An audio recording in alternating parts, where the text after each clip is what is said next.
Roman is the biggest bad guy character in professional wrestling. When's the last time you got laid?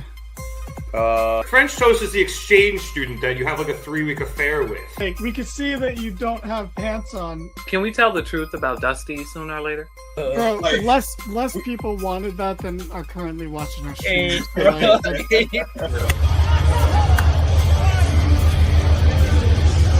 And you know Vince, and you still think, are these true? It's like... Welcome to the Mark It Down podcast.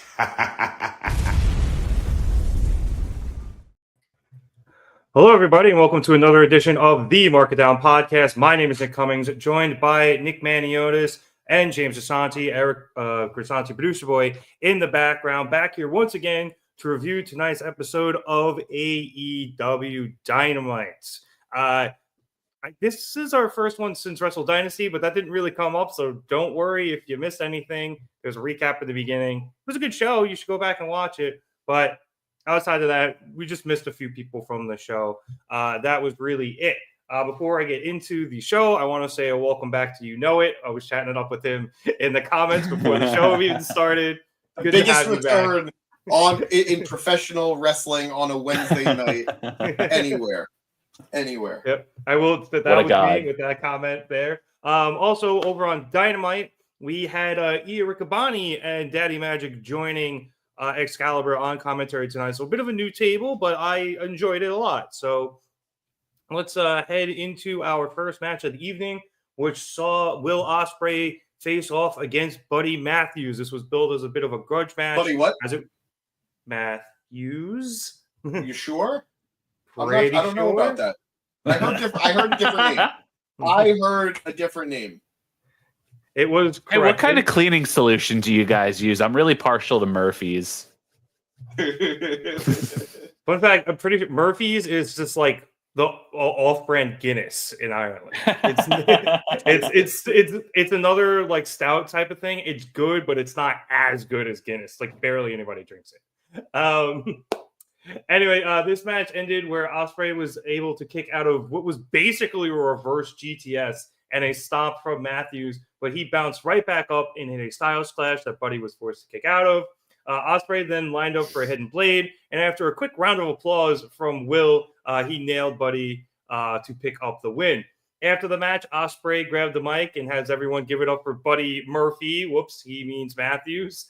And then Ospreay goes on to give both Buddy and Brody King their flowers, saying they don't need to be following a leader and they could get tag or even singles gold if they wanted to. Will closes it out by saying that he hopes they don't have to meet again in the ring, but if Buddy ever needs somebody in his corner, Will says he will be there for him. So, Nick, you were on Dynamite last week. I was going to say welcome back, but you were here last week. But I'll go to you first. Well, I'm happy to be here no matter what, you know. Yeah. But this match, I was highly anticipating this match when it was announced the other day because these two guys are just fucking awesome. And they have two styles that work really well together. No commercial breaks in this match, which was great, especially since I'm watching on HBO Max now and I don't get the picture-in-picture. But this was about 15 minutes of just pure awesomeness. I loved every second of it. I mean, you put those two in the ring together, you can expect almost, without a doubt, it's going to be physical. It's going to be fast. There's going to be a lot of reversals. There's going to be a lot of crazy moves that should be the finish, but they aren't. And obviously, Will Ospreay's going over, right? But at the same time, I hope that him cutting that promo does more for Buddy Matthews, and Brody King, because it seems more and more like there's a very good chance that they may not necessarily split the House of Black, but definitely put more focus on them as singles competitors as opposed to a group. So this could just be the kind of the like precursor to that. I'd be very okay with the House of Black still maintaining a loose affiliation, but right. Malachi doesn't show up often enough to, I think, be the main focus anymore. Brody has been the guy who's been on TV the most recently, especially. And he's the one that went to Japan. Exactly. I don't know necessarily where Buddy's been, but we hadn't seen him since I believe Full Gear, which they mentioned he was in that pre-show 4-way, which was a very good match. And then Julia, that's obviously been hurt, but Malachi has been almost completely MIA. So if they want to put a lot more focus on Buddy and Brody going into the future here, James, and Malachi pretty much only shows up for bigger things for whatever reason. We never really know what's going on with him. But if that's the route they want to take, I'm okay with that. And I think Will not only having a great match with Buddy here, because he was getting a lot of chance post-match, even during the match too, but having Will have a great match with him here and then putting him over after is a great way to go about that. I mean, I'd be fine. I'm sorry. I'd be fine with an intentional added importance and an intentional added significance to Malachi's appearances, but I don't think that's intentional. This tweet from PW Chronicle saying, those spoken to within AEW were of the belief that Malachi Black was finishing up with the company if he hadn't already. It was not clarified if Black will appear on AEW TV again. Look, allegedly from Fightful. So I have maintained from the moment rumors started spreading about Malachi wanting to go back to WWE that he is the one person I do not blame for that. A lot of guys jumped ship thinking that AEW would be the greener side of the fence. People like Andrade, people who thought, people like Miro. Malachi got fired unceremoniously by the last boss. And now the boss in charge at WWE treated him like gold in NXT. I don't want him to necessarily go back to WWE. I wish AEW would be able to treat him the way he should be treated. But if he goes back to WWE, as far as I'm concerned, no animosity.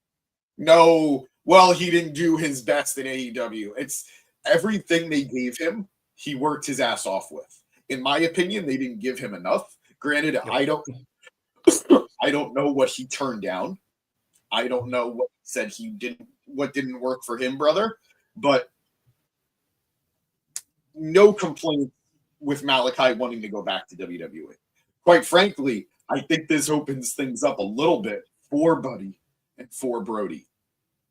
I'm so sorry that my voice keeps cracking.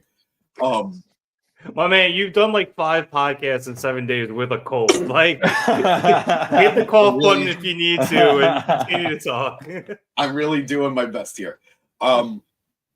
We know that Buddy couldn't go.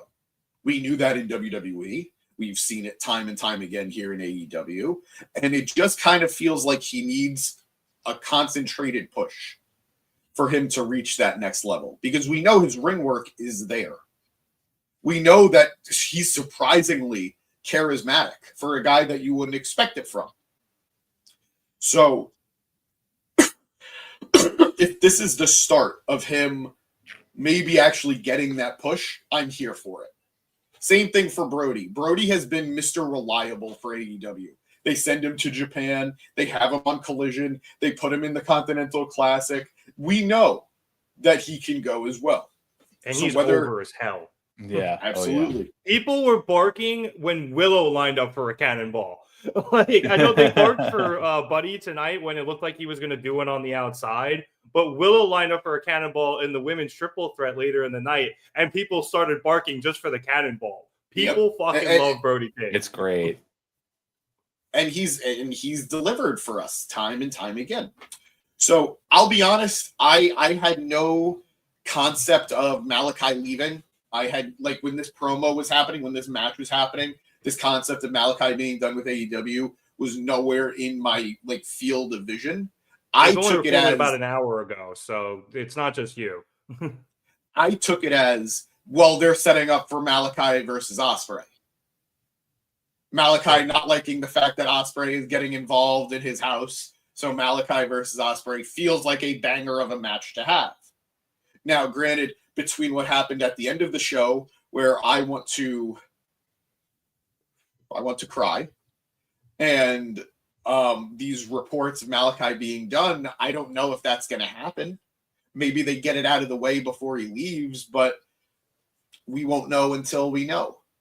The match itself delivered in every way we expected it to. These are two guys who know how to ball. They know how to throw on a great matchup, and they had a good, very strong matchup against each other. I think if it had another 5 minutes, it would have been to another level. But that's fine. This was their first matchup. I don't necessarily. I saw some people online saying that maybe Will is gearing up to start his new United Empire, maybe here in AEW. He was wearing the jersey at the end of the show. Maybe that's the goal. But I like Buddy, and I spoke about how charismatic I do think he is secretly, but I think he is better off in a group. Maybe that's a good group for him. I don't know. I don't know. But fun matchup between these two. Ospreay just looks great. I saw some people, I won't name any names, say that it didn't make sense that Ospreay would start the show. But hey, what better way to get the crowd excited than to see Will Ospreay put on a banger? And on the other side of the fence, we saw a certain tribal chief start the show with the first matchup of the night. So you're pushing it there with start the show. I consider everything that happened prior to that match non-canon. Maybe that's just me, but I would rather believe that was for the crowd. That was a dark segment that was aired when The Rock was just like, Cody and I are buddies now. I don't know. The Rock cursed a bunch on broadcast television. The backstage segments don't help either. Yeah. So I think it is canon now because he said shit on Channel 11 at least 5 times last night. I think he even dropped a fuck in there. So have fun paying for that, CW, with all those FCC fines. I just think it's crazy that it took the Arrowverse to end to finally get Black Adam on the CW. The timing. And he sexually harassed someone. It was Ethan Page. He probably enjoyed it. It's so wrong that we said it the same thing at the same time. That's not okay. Yeah, but I went further than you did. So don't worry about it. But yeah, like you said, James, this match was a banger. It was exactly everything we wanted from it. I'm totally okay with it. As for what's going to happen with the House of Black, if Malachi is indeed leaving, I agree with everything you said about him going back. He didn't want to leave in the first place. His wife is there. So I don't necessarily, fault him for wanting to leave, but I don't think he did a poor job in AEW. I think they always booked him very strongly and he always looked good. But if he wants to go back, that's his prerogative. And I'm sure he'll do very well over in AEW, in WWE as well. I'm going to miss him on AEW, and I think he could have done a lot more. Yeah, I think that's the only real thing I have against him going back to WWE. It feels like there was so much wasted potential with his run in AEW. Yeah. But it's also one of those things where it's like he's been there since, let's say what's it, 2021, something like that. No, it was definitely during the COVID era, because like his first real match was when they returned to Daily. He was so Cody Black 2 was the first Grand Slam because we were at that. Yes. And so that was what, 2020, 2021, something like that. I think it was 2020.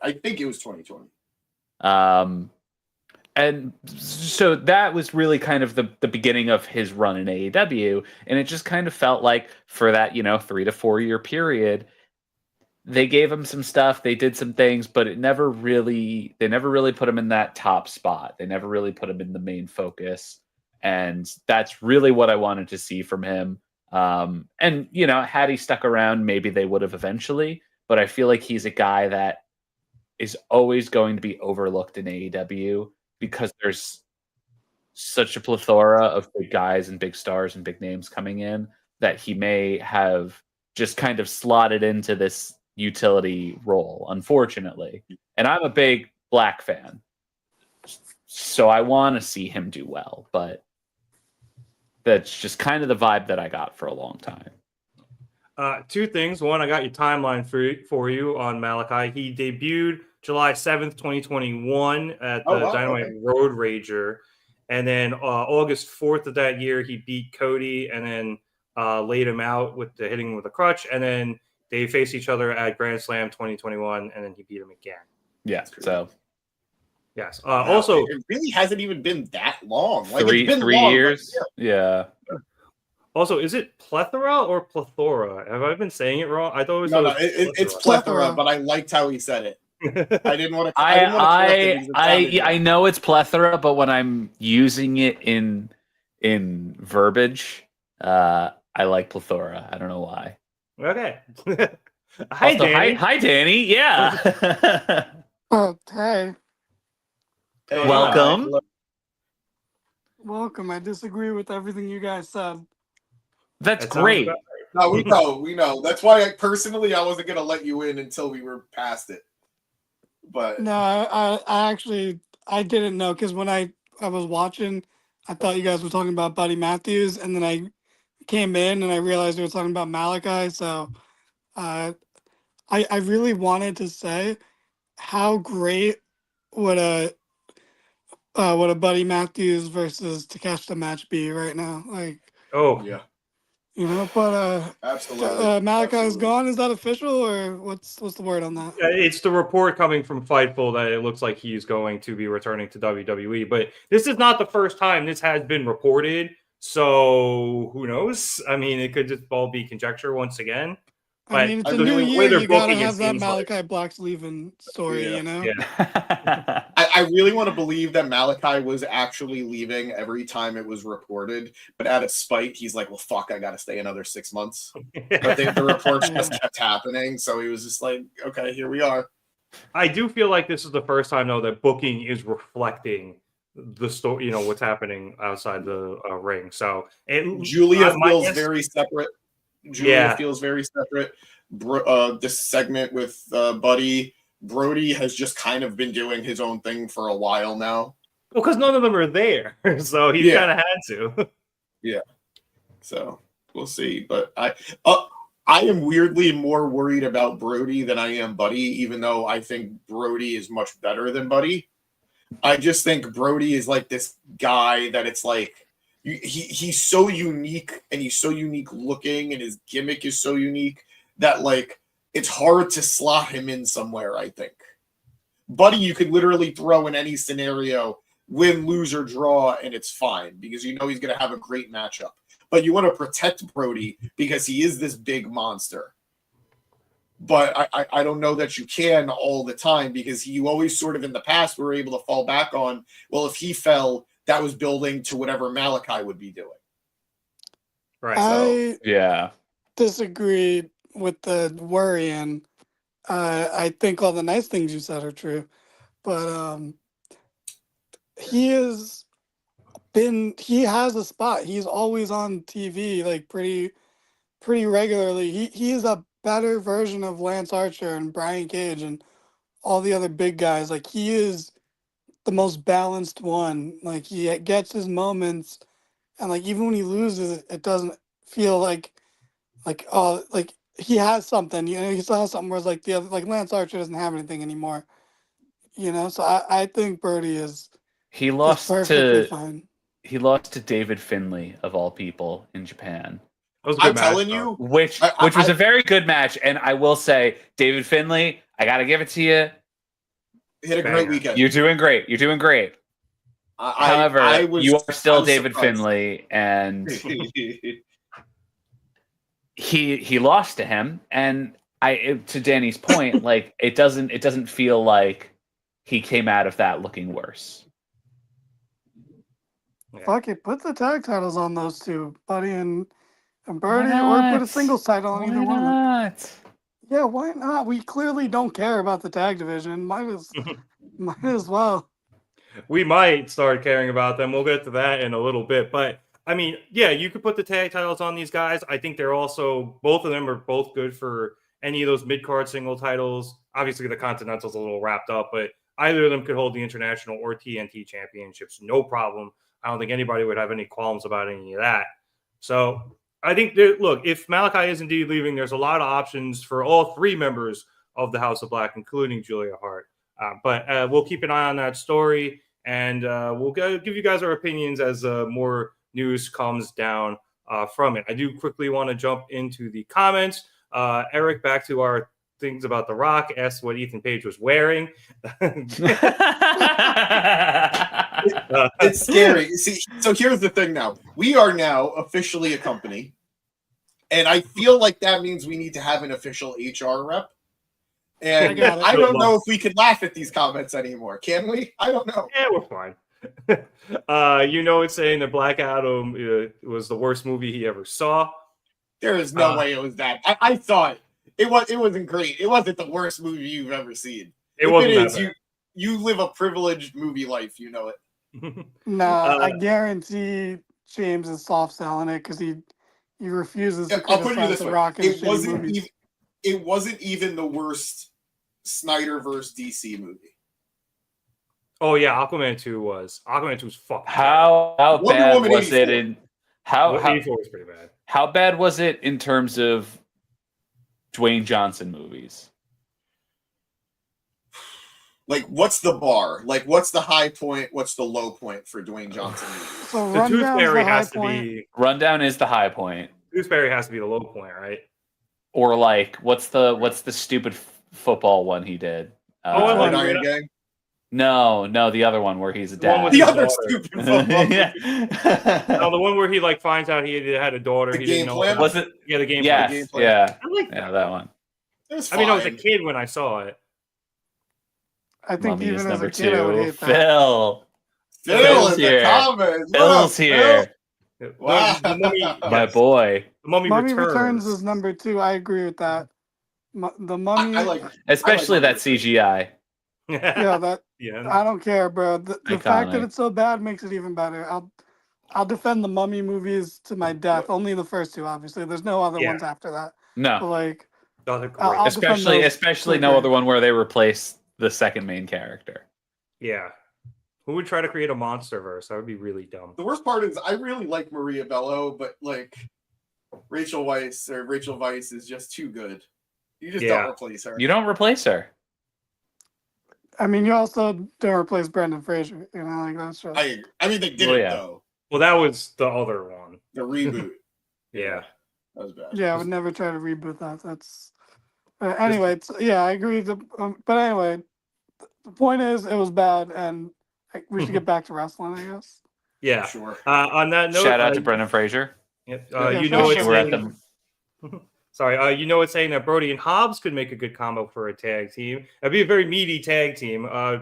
Be interesting to see them get together. But yeah, and then Eric suggesting that he initially thought that this match was to set up Buddy into the Ospreay stuff, perhaps Buddy joining Don Callis, and then I don't think would happen. I think he would join Ospreay. Yeah, I think Buddy joining. Like Ospreay making a new faction, you know, like I got that vibe too. Like he literally said, if you need someone in your corner, you know, I got you. So I could see him starting a new, you know, UE with guys like Buddy. I'd be into that. What if Brody joined Don Callis? I think there's enough people in the Don Callis family at the moment, though. Assuming they thin out the guys that no one really cares, because, like, to be completely fair, I don't give a shit that Brian Cage and Lance Archer are. Brian Cage just won $100,000. He's fine, and they can be with Don Callis or without Don Callis, and I really don't care. But that's why they're with Don, because they're not the focal points of that group. The focal points are Fletcher and Takeshita, and they're just there to be heavies and not really have you focus. I just mean more along the lines of, like, once those guys, like, that's what I'm trying to say, is like once everyone in that group that's in there now is kind of like grown out of Don Callis. Oh, maybe then I can see slotting Brody into that, and he might, or just someone like that might be a good fit. If I could punch that up a little bit.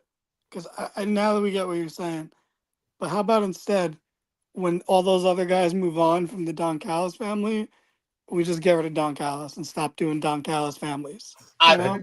I don't want to talk about it until later because we'll get there. We'll get there. It's gonna be a meeting. We'll get there. All right. Until what later? Did you guys really not open with the thumbnail again? We gotta have a meeting after this. You guys really gotta shape up. So we should just start doing the show backwards and start at the main event and go backwards. But no, we started with the opening match, standing like we always do. Eric saying that Brody joining the Don Callis family would actually probably put him lower on the roster, which I would slightly agree with, just because I think he would be lower than a lot of the other guys in that group, and saying that Brody is good enough on his own, whereas the others in the group are not, except Fletcher and also Takeshita. Come on. He definitely forgot Takeshita was in the group because he didn't see him out there with them tonight. Yeah, well, he's on his way back from Japan probably. Or he's actually, knowing Takeshita, he's probably still in Japan. But if Kenny came back, he should be back. Yeah, well, Takeshita has 3 contracts, so, he's a little busy. Yeah, exactly. So Remsburg was also reffing a match in Japan today too. So everyone's busy over there. But we'll have a lot of time to talk more about everything that's going on with the House of Black and its possible dissolution. So let's move on. After a quick recap package for Wrestle Dynasty, we had Private Party come out to their VIP area at the top of the stage to celebrate their tag title defense over Lio Rush and Action Andretti on Collision last week. But that celebration was cut short when the Hurt Syndicate came out and joined Private Party in that section. MVP was like, yo, guys, we're cool. Like, we're not beefing. If we wanted to, something would have already happened. And Zay was like, okay, that's true. And then gave him credit for inventing the whole VIP section thing and offering the Hurt Syndicate shots. MVP then toasted Private Party for defending their titles on Saturday before Bobby then toasted to the Hurt Syndicate, taking those titles from them, much to the surprise of Zay and Quinn. So, James, it looks like we are going to get I don't want to say a tag title run, but it looks like the Hurt Syndicate will be going for these tag titles, which I think then does mean we're getting a Hurt Syndicate tag title run. Sorry, Private Party. Yeah, I love Private Party. I'm really happy they won the tag titles. I am more than ready to see Bobby Lashley literally unhinge his jaw and eat both of them to become one half of the tag team champions. Like, that's fine. Like, in my mind, this is a cell absorbing the androids type situation to achieve another level of glory, and that's okay with me. Again, is that a Dragon Ball reference? I know you're one of like 5 people who didn't watch Dragon Ball. I know Danny's the other one. But yes, I got it right though, right? You did, and I'm proud of you. I mean, good on you, Rev, for not watching that garbage. But you're garbage. This wasn't my thing. But yes, this is fine by me. Granted, if it makes you feel better, I knew that was a Dragon Ball reference. Appreciate you, Nick. Do I want to see Bobby Lashley in the tag division? No. But am I really happy to see gold around the waists of Bobby Lashley and Shelton Benjamin? Yes, absolutely. If they're not adding another member anytime soon, yes, this is more than fine with me. I would have preferred Bobby squashing Garcia for the TNT title, but this is fine. But who's to say you can't do both, right? I mean, Bobby's entire shtick is he's almighty. He's going to be the guy that's going to go out there and he's going to destroy everyone. So almost making him somewhat of a belt collector might be a good move for someone like him. I'm okay with that. Or if they really want to, like, no pun intended, swerve us, MVP wins the world title.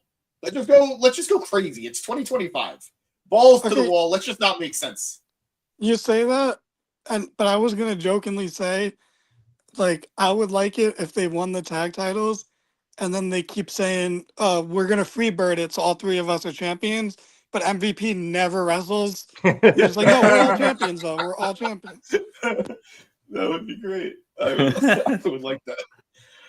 I was going to say, James, until you mentioned the TNT Championship, most of the other titles are kind of busy at the moment. So I think it makes the most sense to let them get the tag titles, the Hurt Syndicate, that is, just so that these 2 guys can have gold around their waist. Now, granted, you're right. Bobby could just walk in and break Garcia in half, and you could do both, as Nick said. But I think at the moment, just to get gold on these guys, the tag division is probably the best way to do it. I mean, it makes the most sense. The song says, "We hurt people. They're a team." Okay, the "we" is very important. And I'm fine with we. I'm fine with we. Look, the important thing about Private Party being tag champs was the moment of them winning it. It never needed to be a long reign. They are still very young. They could win the titles again and win and have a lengthier reign down the road. It was them finally beating the Bucks and finally becoming tag champs. We did it. And we got it. Bucks? Like on a major first Dynamite. But on a major level, they haven't been able to do it. Like, it took multiple shots to get there again. So, okay, but still, I don't think finally applies when they've done it before.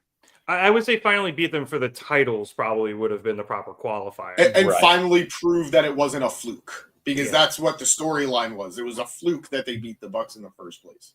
And they could never win the big one in general. They just couldn't win the titles, and they've had multiple opportunities. And they finally got them against the Bucks. That was the story. Their post-winning story has mostly been on, I think, Rampage and Collision. So, and House of Glory. And I was going to say, I'm happy they won. I got to meet them and hold the tag titles, so that was really cool. But, yeah, I can see them just kind of being transitional champions, and they end up dropping it to the Hurt Syndicate. They're taller than them, Rev?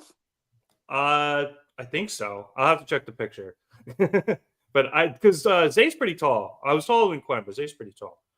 You know what's saying? Just look behind James. Of course, it was Dragon Ball reference. That's a good point. All right. After Does James actually have any Dragon Ball figures behind him? Yeah, I think that entire middle shelf where I see Daxter is mostly Dragon Ball. Oh, that's so sad. I see a Charizard. I see. James, you're on mute, dude. You're like giving us a rundown of all your stuff, and you got put on mute. I really did. Like, I was saying everything. It's like my 90s shelf. Like, I got Mario characters. I have Pokemon. I have the Green Ranger dagger. I have Dragon Ball characters. And, I also have the Green Ranger dagger. It's such a great thing. It's such a great thing. I feel like even if you didn't watch Power Rangers, you probably had that dagger. Like, everybody had one of those. No, so when I was a little kid, I had every Power Ranger weapon but the Green Ranger dagger because it was like the hot item that kept getting sold out. So it wasn't until I became a man I was able to achieve my final form of having There you go. Everyone's got to have a Green Ranger dagger. Yeah, it was probably the only one we didn't. But weirdly, I didn't watch Power Rangers. I don't know why. That was when I was a kid. It was my favorite thing in the world. Yeah, I watched it sometimes at friends' houses, but we didn't really watch them at home. What up, Nathan? Yep, Nathan back here in the comments. Young Bucks is the real tag team champions in AEW, not Private Party, because the Bucks have the New Japan tag team titles. Not that you know, because it wasn't referenced really at all, other than maybe that opening video. It wasn't the package, but they said they might defend them on their way back. But we don't know when the Bucks are going to return, and we don't know when they return if they're going to return with the titles. So we know that they're set to wrestle in Japan in Osaka, I think early February. Oh, okay. So back and forth, if that. We'll find out. But we don't know if they're going to return to Dynamite anytime soon. I imagine they would. It'd be really dumb for them to win those titles and not show up on Dynamite with them. But we'll see. We're good. We can use a little bit longer of a break from them. I agree. Like, we got Kenny. Look, every time I get it, the Elite drama when it hits, it's so good. But I think everyone would rather just enjoy Kenny as Kenny, and if he's going to interact with anyone, we want to see him interact with Hangman. Yes. The Bucks can just take a break. Stay away for a while. I'm fine with them not appearing back into that story until we're actually having Kenny versus Okada. Until that storyline actually starts heating up, I'm fine with them not really being at the forefront of it. Exactly. So push it a little longer. Bring them back into that in June. What did you just take a bite out of? It's cat. I was gonna say you can't say hi to Henny and then not show her on the screen. Yeah. All right. Well, And she's just taking it. Yeah. Like Ethan Page. I'm gonna use What's Henny wearing, dude? to move on to the next match, because right after Lashley toasted the Hurt Syndicate taking the tag titles, he headed down to the ring for his match against Mark Briscoe. James takes a break probably to go clear his throat because I made him laugh so hard.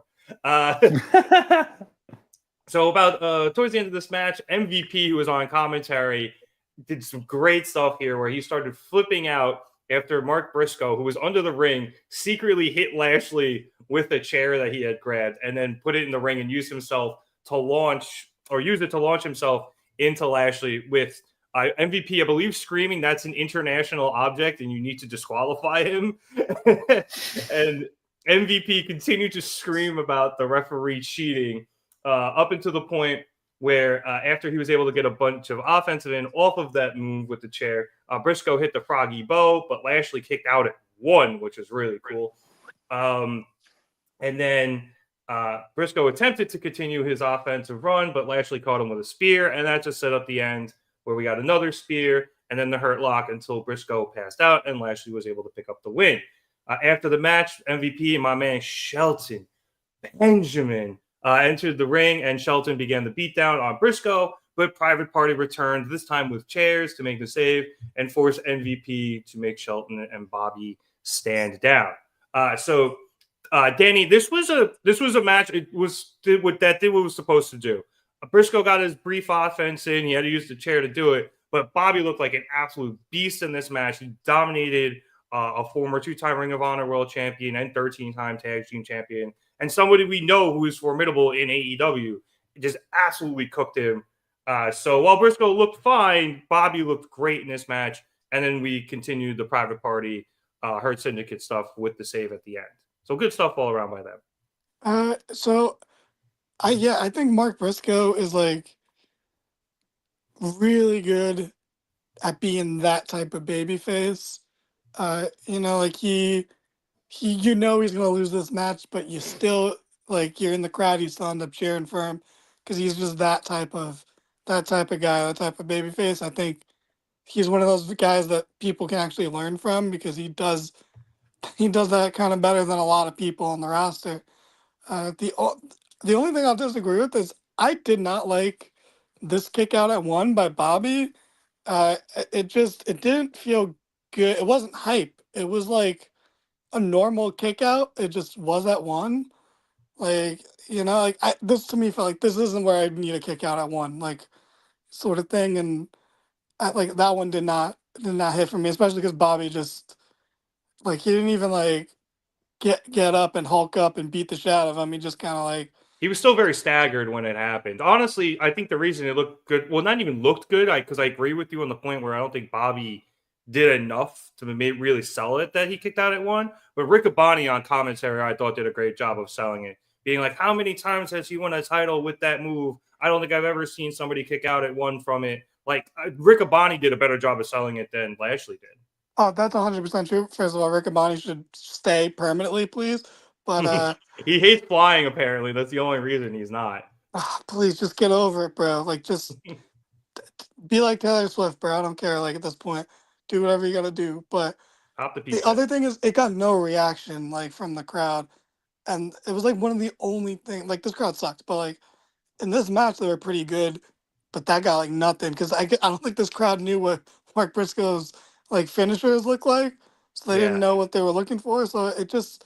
it didn't connect well with me, or I thought it didn't work. Maybe in front of a better crowd it works because the crowd would have popped for that more. But that one didn't. It didn't do it for me. But overall, like I said, the positives is that Mark is such a good baby face, and he was the perfect guy for this, like you said. So I thought that was pretty good. It's just my one nitpick with that was the kick out at 1. No, I think you have a good point there because it's supposed to make Bobby, that kick out, look like an animal, and the fact that he wasn't selling it as much as perhaps he could have, didn't really sell it as much as it should have been sold. I guess I know I'm saying sell a lot there, but yeah, I think you're right. Briscoe is a guy who is perfect in this role and can eat the loss here because I don't want to say he's bulletproof, but he's pretty damn close to it. So Nick, do you agree with Danny here? Did you like the match? Do you agree with the kick out at 1 stuff?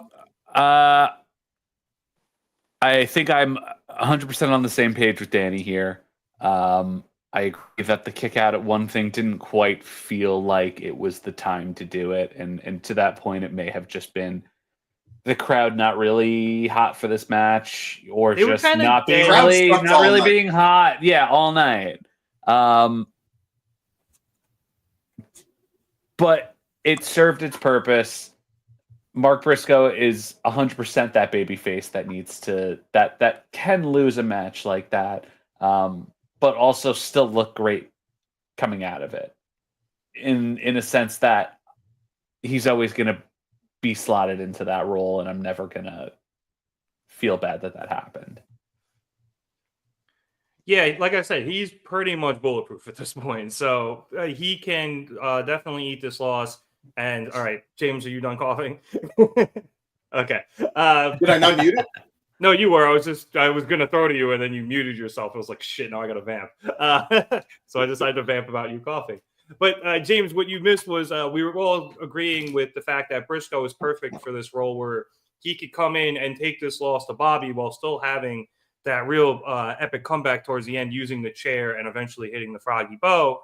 But our big contention has been that Lashley kicked out at 1 from the bow, but it didn't really have the fanfare it probably should have outside of Riccaboni's great call for it. If he's going to kick out of anything at 1, I'd rather it be the Froggy Bow than the J Driller. Of course. But there wasn't the pomp and circumstance around it that kicking out at 1 like that should have probably had. And I'd agree to that concept. It's just, again, this crowd tonight was somewhat enthusiastic at best. They Kenny, Happy to be here. Yeah, I had a friend in the crowd. And I could still say, that crowd sucked tonight. I'm sure they were great, but the rest of them. Yeah, it's just there was no real energy for anything. They were there, but it felt like there was a small contingent of the audience that was doing their best throughout the rest of the night, and then smatterings of applause for the remainder.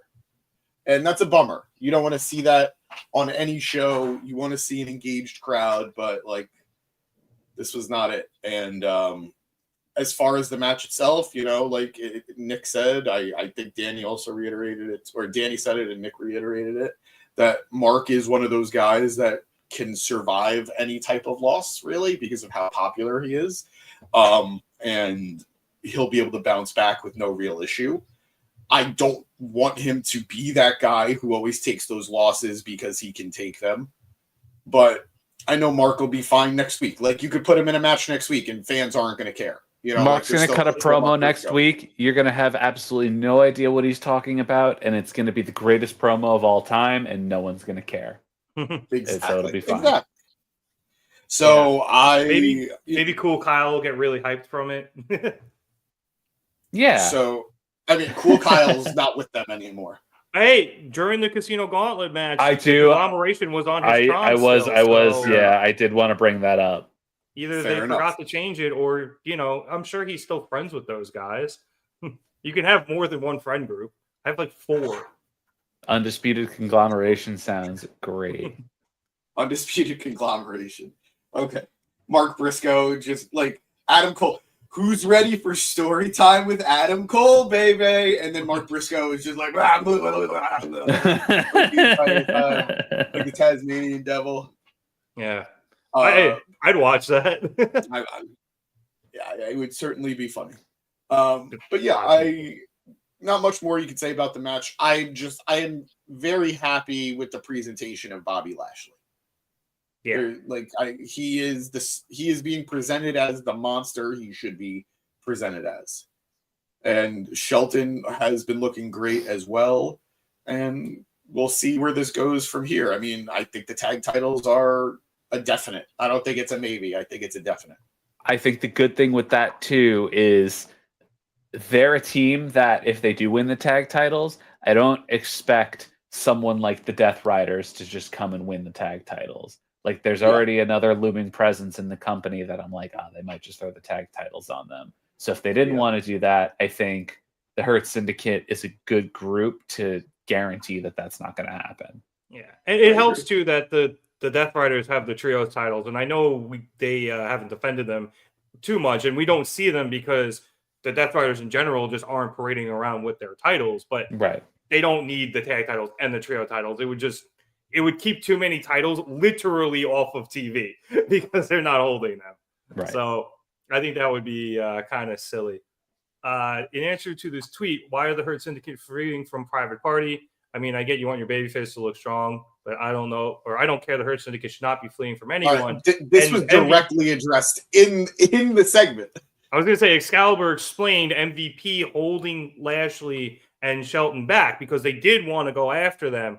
But as Excalibur said, MVP knows there's no money in that. So he held them back and got them out of there because, why fight people when you're clearly gunning for those titles if you're not going to get the titles? Right. Very smart. Very cerebral from MVP. Another tweet here from Black Girl Wrestling. Hurt Syndicate versus Private Party. Oh, no, they're going to kill them. Yeah. I hope it's not too much of a massacre, but I could see it being a pretty quick match. One last note on this thing. As quiet as the crowd was, we did get a "We Heard People" chant from them. So they're doing something right over there at the Hurt Syndicate. Oh, yeah, absolutely. I love that chant. But let's move things along here to the aforementioned Casino Gauntlet match. This was to be the number one contender for Jon Moxley's AEW World Championship, and that match will take place next week on Dynamite. What is it? Maximum Carnage, I think they're calling it. Yep. So I will just run down the competitors in order and throw out a couple of quick cool things that happened, or at least I thought were cool. Before getting to the end. So we had starting off with Switchblade Jay White after he won that triple threat last week to get the number one slot, followed by Hangman Adam Page, Wheeler Yuta, who immediately got hit with a Blade Runner, which was great. Swerve Psych, it was actually Ricochet who started playing Swerve's music and then had it come off and played it himself, which actually kind of, I was going to say it makes me think he attacked him, but he killed him last week with scissors. Forgot about that. Adam Cole, Daniel Garcia, Powerhouse Hobbs, Roderick Strong, Lance Archer, Kyle O'Reilly, who, as we said, had the conglomeration logo on his Tron, and then Double J, Jeff Jarrett, who Wheeler Yuta immediately attacked, and the two of them fought into the back. A couple of fun things that happened in this match. Hangman mocking how Powerhouse Hobbs walks was great. That was funny. I thought that was hilarious. Switchblade probably had this match won at one point when he was about to hit Ricochet with the Blade Runner, but Wheeler Yuta once again costing him by punching him in the dick. We got some Powerhouse Hobbs versus Lance Archer meat madness, and they just started tossing Ricochet at each other, which was pretty funny. As he attacked Jarrett, Wheeler said, Daddy Magic said about Wheeler Yuta that he could ruin a wet dream, which was easily the best line on commentary tonight. And then after Yuta attacked Jarrett, the Undisputed Kingdom went after Daniel Garcia, who had actually been helping them through most of the match, leading to Cole, Roddy, and Garcia being sent to the outside. That allowed Archer to go after Hobbs, setting him up for the blackout, but Hobbs was able to counter and send him out of the ring. O'Reilly then recovered and went after Hobbs, attacking his bad knee with a chop block and a series of kicks to it before hitting the ropes. However, Hobbs caught him and hit him with a massive spine buster to pick up the win.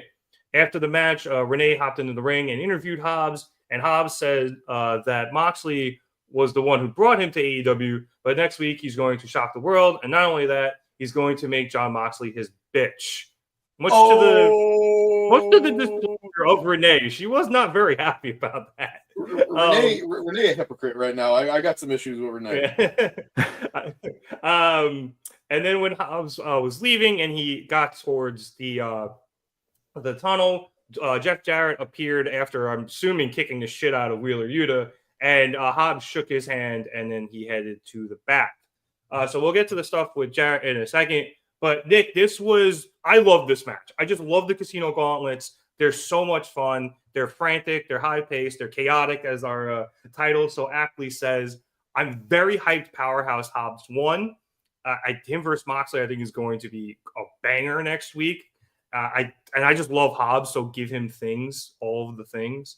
So all the storylines here that happened were great. The beginning of this was basically just the fuck Hangman crew, which was a lot of fun. So there's a lot of good stuff here, Nick. Great match, and easily one of the highlights of the night for me. I agree. I did not, and it's actually funny. We were talking about this in our chat. Most of the time when these casino battle royal matches happen, you almost know who's going to win. And someone had said, it was probably Eric. Yeah, it was producer boy. That this one we're not sure who's going to win. And to be honest, going into this match, I wasn't entirely sure who was going to win either. And I think this was the most exciting one that I've watched in that sense. I'm happy to see that they're putting Hobbs in that position and that he got the win considering the star power that was in that match. You had Jay White, you had Hangman, you had Ricochet, Adam Cole, all these guys who have been in that main event position before or close to. And it's cool to see Hobbs get the win. Last week we talked about Orange Cassidy being a guy that you watch him at first and you're not sure if you get it or not. And then as you watch him more, you start to understand. And I feel like Hobbs is in a very similar position with me, where at first I was kind of like, he's another big guy. We'll see. But like you said, now I'm at the point where I'm like, give me Hobbs all the time. I want big guy Hobbs beating everyone up and throwing everyone around. And I think him and Moxley are going to have a great match. Yeah, Hobbs, obviously, I think when he came in, he was just big guy, but he was also very happy to be there guy. And ever since he had that heel turn a long time ago, he's developed great. That snarl he does is awesome. And even though he's face right now, he's still exhibiting a lot of the same qualities. And that's why I love him so much. He's just a big old badass. And there's nothing wrong with that. It makes him just such a great character for me. I think that's what I'm going for here. But Danny, were you as hyped as Nick and I were that Hobbs won this? Because, like I said, I'm very excited. I mean, probably not as hyped as you guys, but I was happy that Hobbs won. I'm so glad it's not any of the people that Mox has been facing. Like, I'm not trying to turn this into a bit, but I'm glad it wasn't a Jay White. Let's just move away from that. No Hangman. The whole Death Riders thing, look, we can have a conversation about that any week because I think most people want to pivot from this story, but at least it's something fresh and they have that connection. Because I remember when Hobbs came in and tackled Moxley, that was like a cool thing. That is actually genuinely something I remember, and that feels more like what this group's purpose was when they started. Like, if this story hadn't gone off the rails, this would have been so cool to be okay. This is what Mox wanted, but it's gone so off the rails, and now he's feuding with old people instead of young guys. That it's like, okay, whatever. There's a pit stop, but the match itself, it's always great. I'm super excited for the women's one next week, but this was fantastic. I would say the only problem I had was it was a little too top heavy. Like, all the big names came out first, and then it was like diminishing returns where it's like Roderick Strong and Kyle O'Reilly, who I love Kyle so much, but he does not get pops ever. No one knows his theme music. And to be fair, they sent him out with the wrong Tron. So it's one of those things where it's like, great, Kyle O'Reilly's in the match, but for a company that's, as old as you are now, you shouldn't be making the mistake of sending your guys out with outdated Titantrons after you made the point to. But is it? I know he's friends. You're holding on. You're all right. Look, Mark. Look, if it turns out that we are getting the undisputed conglomeration, I will eat shit.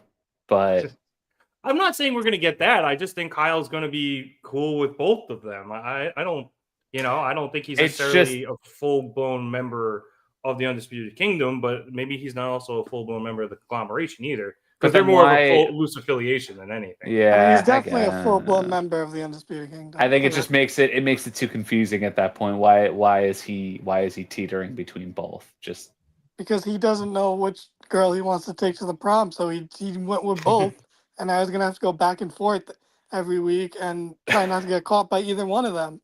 This is classic sitcom shenanigans. You know what? Rev has a point, okay? Rev fuck this up into it. I'd watch that show. But I will say that one thing that felt good. I mean, one of many things that felt good about this match. This is the first time I felt good about Adam Cole since he's come back. Like his music hit, and I was like, yeah.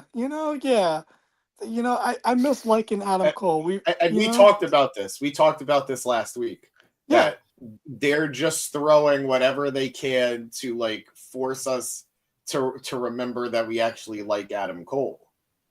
And is it super manufactured? Sure. But at the same time, I'm okay with it. It's working.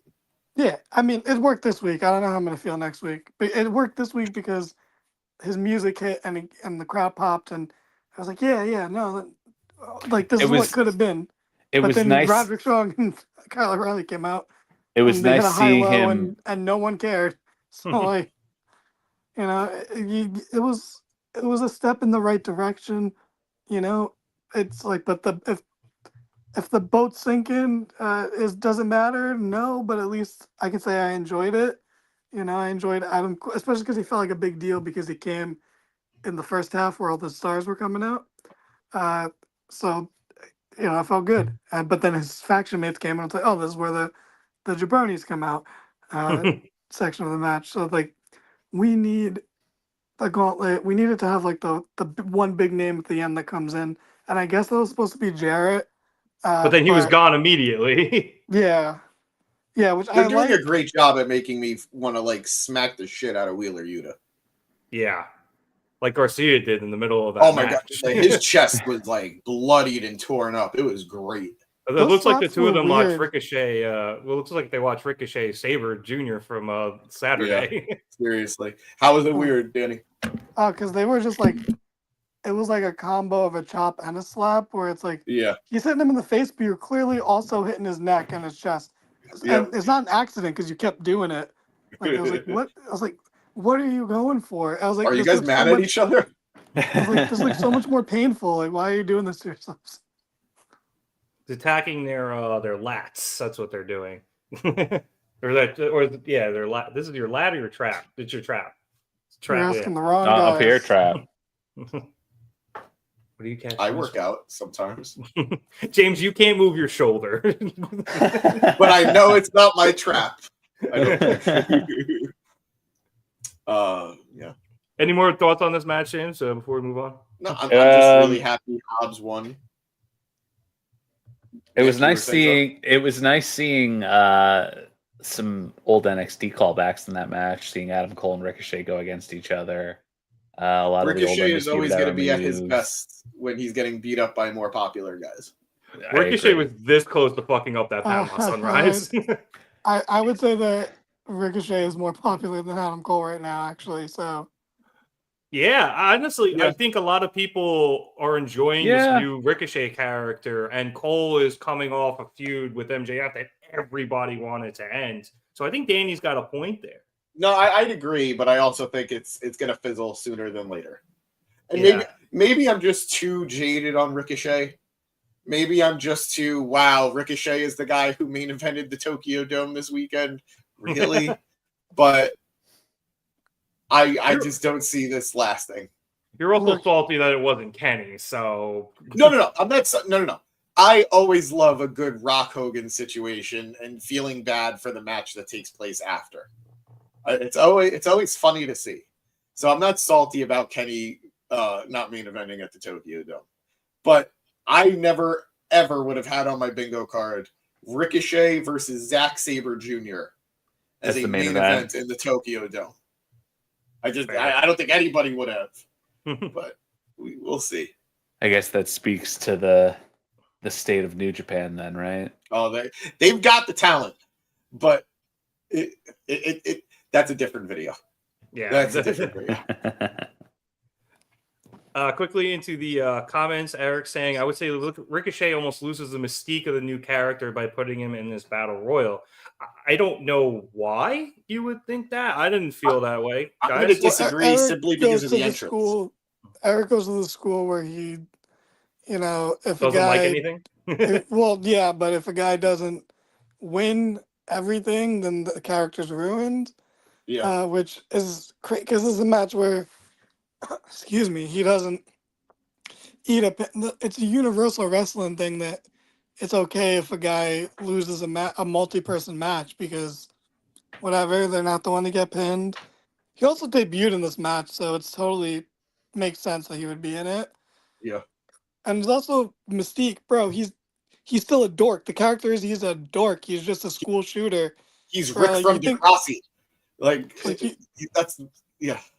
You think in a world where the school shooter doesn't go to jail immediately, they're not going right back to being a dork the next day? Like, A dork in prison, but still a dork. Yeah. Eric following it up saying, I just don't think this was the best follow-up to such a big heel turn. And I guess perhaps maybe he should have healed it up a little more in the ring, but he did fake Swerve's entrance music at the beginning. So I thought that was a very good, Yeah, I think that's one of the best parts of the match, especially because Hangman was almost disappointed that it wasn't Swerve.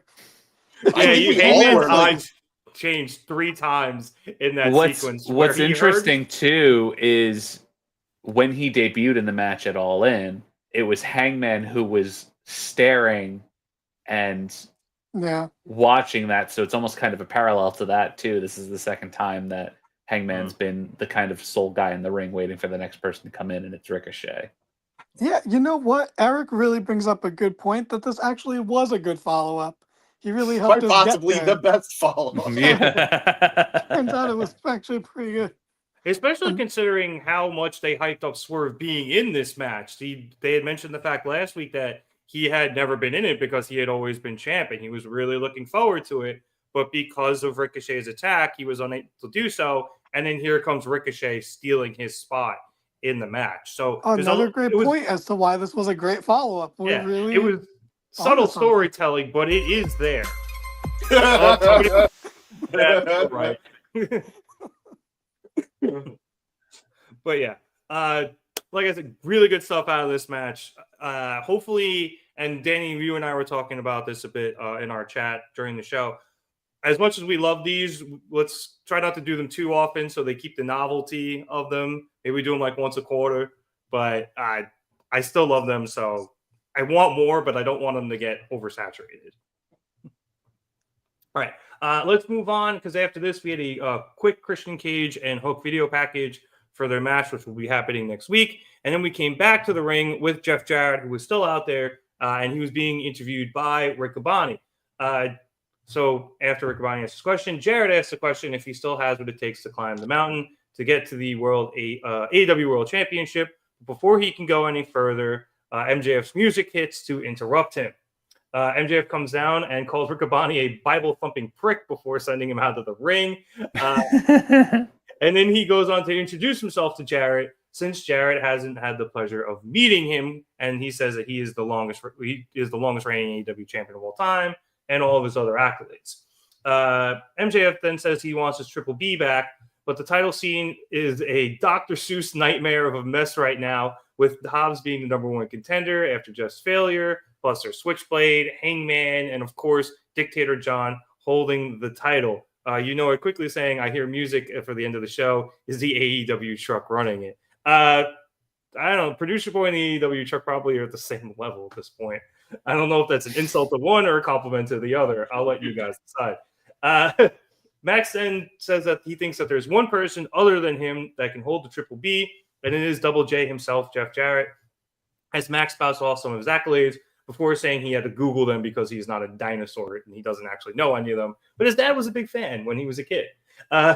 Max then goes on to say that he did some digging and he found out that Jarrett's contract is only for 1 more year because that's all professional wrestling wants from him anymore. So with the clock ticking on Jarrett being able to get the world title, Max has a proposition.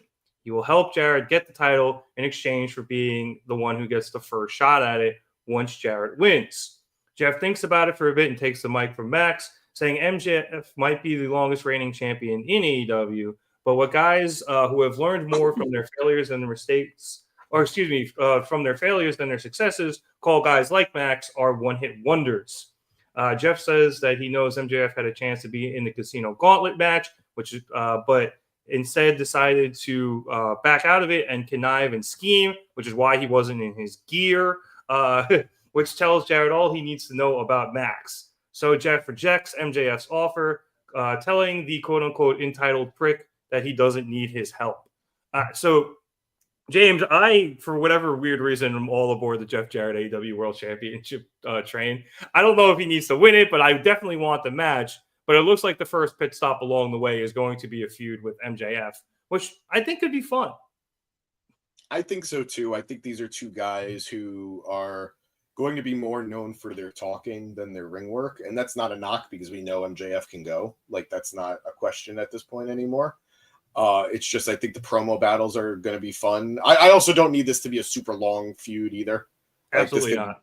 Go a month max and I'll be okay. I don't even know if it needs to make it to Revolution. Yeah. So I'm okay if I don't need Jarrett to win the title. I'm fine with the title match the same way you are. If this is the first pit stop, MJF is a great way to go because it shows that there is a level of importance being put upon this retirement tour. It's not just we'll just let Jeff do his thing in the corner. Like this feels big with MJF. And if you're not going to have MJF in the world title scene, you do need to come up with compelling things for him to do. I don't buy the argument that the world title scene is too complicated. I didn't like that. I thought that was a little like... He had a bit of a point. There are a lot of guys going for that title right now. And I agree, but MJF's whole shtick is I'm better than you and you know it. Like, he is going to think he is the best of the pack. Maybe it's just he doesn't want to deal with the aggravation, sure. But even then, I like his whole thing, like his bloody promo after the Adam Cole match was, I want my belt back. I also think it's more of him not wanting to do the work to get through those guys, because they're above him right now in the pecking order for a shot at the title. Whereas if he has Jarrett do all that work for him, then he just has to beat up Jeff Jarrett and he gets his title back. I think that was the pitch here, at least from his end, or at least his scheme, as Jarrett put it. No, I mean, it'll be fine. It'll be fine. I'm looking forward to it. I just don't need it to go too long. Yeah. Also, I checked. Revolution is March 9th, so please, no, I don't need this going that long. Well, I mean, we're full months of this. But we are getting Grand Slam Australia first, though. That's going to be in February. So, that's the next big event to get to. Yeah. Yeah. I don't know if MJF Jeff Jarrett's a Grand Slam worthy event. Maybe. We'll see how it goes. I mean, Danny, we have been pleasantly surprised since Jeff Jarrett has gotten AEW because you and I were both team absolutely fucking not get this guy out of here when he showed up. And we have both completely changed our tune since then. So maybe he'll surprise us here. I think he will. I trust Jeff Jarrett. I think words that have never been alone said. In that. I think the entire internet didn't want Jeff Jarrett in AEW, but all he's done is hit it out of the park and know his place. And this is the only time where it feels like maybe he's stepping out of his place, but he's earned so much goodwill that I trust him. Yeah. And he's not going to win the title. He's going to die. Moxley's going to literally murder him. It's fine. I don't like that people are getting outraged over it. Where it's is it what I want to see? Not really, but it's the rest. He's earned so much goodwill in this AEW run. Fuck it, let him put it on the line. The dude has a win over Jeff Hardy. Come on, that means something. Can we talk about how Danny was saying nice things about Jeff Hardy today? No, because James wasn't there for it. He missed out. No. I took screenshots of the conversation and I printed them, and they're going to be framed, and it's going to be beautiful. When we eventually get a studio, they're going to be on the wall in the studio. I'm going to throw a little curveball. I actually don't think Jarrett is going to go against Moxon anyway. I I think we're going to get Jarrett versus Christian. I think we're going to get a straight up TNA rematch. Oh God! I mean, you could do that too. Unless they just do the Ring of Honor title thing and because another old man needs that title. Yeah, right. But that seems to just be kind of the like if they really want Jeff Jarrett to have that last title win, I could maybe see him beating Chris Jericho. Definitely in 2011, I would have been furious at that concept. In 2025, sure, why not? I guess. Yeah, right. It's one of those things where they either feed him to Jon Moxley and he has the great build and then dies, or he has a fine match against Chris Jericho and he wins his title, and it's like, good for you, Jeff Jarrett. Great job. Generous of you to say fine, but I know the Slapnuts versus the Learning Tree could be a pretty fun overbooked mess. Yeah, I think fine is the right word. Yeah, and while we're going against James, or at least while Rev was going against James, I think you're right that MJF wants someone else to do the work because he's scared of Mox. He's talking a big game because he's MJF, but of course he doesn't want to back it up. He doesn't want to be the one to go against the Death Riders. He's the only guy in the company who doesn't have friends. Like he's the worst candidate to go up against them. So it's like, let me get someone else to do it. Like if I could get this old man to luck his way into a win, I could just beat him. Like the logic makes sense. Just go along. Just like a drunk Dwayne Johnson said on NXT when people criticized him being nice to Cody. Just go along for the ride. All I'm saying is MJF is in Happy Gilmore too. All they have to do is just repeat the Happy Gilmore story. Just train Jeff Jarrett to become the best wrestler in the world, have him win the title. Chubbs can be there. It'll be great. Oh, R.I.P. Chubbs. R.I.P. Chubbs. And then MJF will just steal it, and it'll be awesome. Quick side note, is Becky Lynch also in Happy Gilmore too? She is, actually. Oh, Adam Sandler is the Forbidden Door. Okay, got it. The Forbidden Egghead.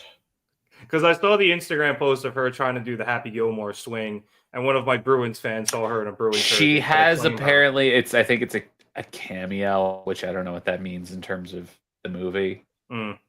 Whether it's a big role or not. For like 5 minutes. She's like in a rival group of golfers or whatever. So, she's the one that Happy gets in a fight with this time instead of Bob Barker. But she is Becky Lynch. She's just Becky Lynch. Like it's not a character she's playing. Yeah, no, she's Becky Lynch who just beats the shit out of Happy. Let's just win some golf. I'll take it. That'd be great. But yeah, look, I'm curious to see how they do this Jeff Jarrett thing, because we saw how the Sting run ended, and I think we all agree that was done perfectly. And at the same time, I don't know if Jarrett wants to go out with it on top of the title. He might want to go out, like I said, the wrestler, and just die in the ring, probably at the hands of Moxley. So there's a lot of directions they can take. I'm curious to see how it goes, but I still can't believe I'm saying this. I'm very much looking forward to what Jeff Jarrett does in the year 2025. Yeah, he's not winning the world title though. Let's not pretend that's actually on the table. Like that's not the AEW at least. If they do the Ring of Honor, maybe if they want to do some grand thing with him, if that Ring of Honor TV show ever comes to fruition and he wins the title on the first episode, it'd be a little wild, but you could. But we'll see. I'm still kind of excited for what they do with him. It's just because the Sting run went so well. I'm hoping that his will go as well. All the good that he's done in AEW, he deserves a nice send out. I don't think, or a send off. I'm sorry. I don't think anyone's denying that. It's just with Sting, it's hard to compare because we all just wanted, no matter what Sting was doing, we just wanted the best for him. Like we were happy to be part of that ride. With Jarrett, there's always the very real possibility that we're going to border onto some just bad, undeserved territory. But I win I'm the title, willing to- and then I beat everybody. Yep. And then he retires the title, and the new AEW championship is actually just a guitar, a gold-plated guitar. Imagine trying to break that over somebody's back. Wow. A lot of ow. But yeah, I'm still excited for it either way. But we got a whole year of that, so let's move along to our next segment, which was an in-ring promo, from Adam Copeland. That is what I am calling him. I don't care what they call him on TV. We actually first came back to this with a recap of the Death Riders attacking Darby Allin before New Year's, and then some highlights of Rated FTR's win over the Learning Tree over on Collision. Copeland immediately starts by calling out Moxley and the Death Riders, bringing up them attacking Bryan Danielson and Darby Allin. But for whatever reason, the sin he can't abide by, or the one he can't forgive, is them going after FTR because they're really close. Like the two guys that are fine, the two guys that are there every week, they're fine. But it's okay that you murdered a guy. It's okay that you ended another guy's career. But you upset my friends. That's where I draw the line. Multiple attempted murders. No. You guys try to beat up my friends? Absolutely not. A little mild kidnapping, and now I have to kill you. Anyway, Copeland brings up how Mox has said guys like Switchblade, Hangman, and Orange Cassidy don't grind enough to win the world championship, but no one has been through what he's been through to be here. Copeland says he broke his neck in a match against Eddie Guerrero, wrestled 20 more minutes, and then won that match. And then later in his career, after he came back from said broken neck, he wrestled Malachi Black in a barbed wire steel cage match, broke his leg, got back up, wrestled 10 more minutes, and then won that match. So Copeland questions what more Moxley can do to him that hasn't already been done, and Moxley answers the call, flanked by Claudio and a pretty beat-up Wheeler Yuta. So it looks like Jarrett got one over on him. Pretty good. As Moxley waits near the barricade, seemingly contemplating whether or not he wants to go over the barricade, the Death Riders are then attacked from behind by FTR, and the brawl is on. FTR face off against Claudio and Wheeler as they do battle in the crowd, while Moxley takes it to Copeland in the ring, but Copeland is able to hit a big boot before he lines up for a spear. However, Marina Shafir comes over and grabs his leg, leading Copeland to lift her up onto the apron, and everybody was cheering for him to beat the shit out of her. Okay. But this distraction allows for Pac to come in and attack Copeland from behind with the briefcase that presumably holds the AEW World Championship. Moxley then recovers, and he locks in a bulldog choke, nearly putting Copeland out before releasing him. Mox then grabbed the plastic bag, similar to the one he used to try to kill Danielson, but Powerhouse Hobbs' music hits, and he comes out and basically just strolls down to the ring, takes a sweet-ass time, but even his mere presence forces the Death Riders to bail out and leave. So, Danny, I'll go to you on this one first, just because I don't know how enthused you are by this whole Copeland versus Moxley thing. It was honestly like we have all had a lot of problems, I think, recently with the Death Rider storyline. And I don't know how thrilled I am that now they're involved with Copeland and FTR. It's probably going to lead to some good trios matches. But that aside, like, this was a good segment for what it was, but it's just a story surrounding it, I think, just puts a damper on everything that happens currently with the Death Riders. Yeah, I didn't love this. I really, really didn't even like it. I don't want to dislike Coca-Cola, like that's my, I really don't. Okay, I had so many problems with this WWE comeback. But this AEW one's been good because he's just been balling out, having good matches, doing his thing. But like the second he got put in the world title program, I'm like, oh no, this is the stuff I don't like and I don't want. And maybe if anyone else was champion, or if it was any other story, I'd be into it. But it's like this could not come at a worse time. Like honestly, like I feel bad. I think the trios matches will be great. I think you're spot on there. I'm sure that they'll be the ones to take the trios titles from them. I just want to get to that point. Yeah. Even Copeland doing trios matches with FTR, fantastic. I'm for that. I'm cool with that. I'll watch that. I just need to get there.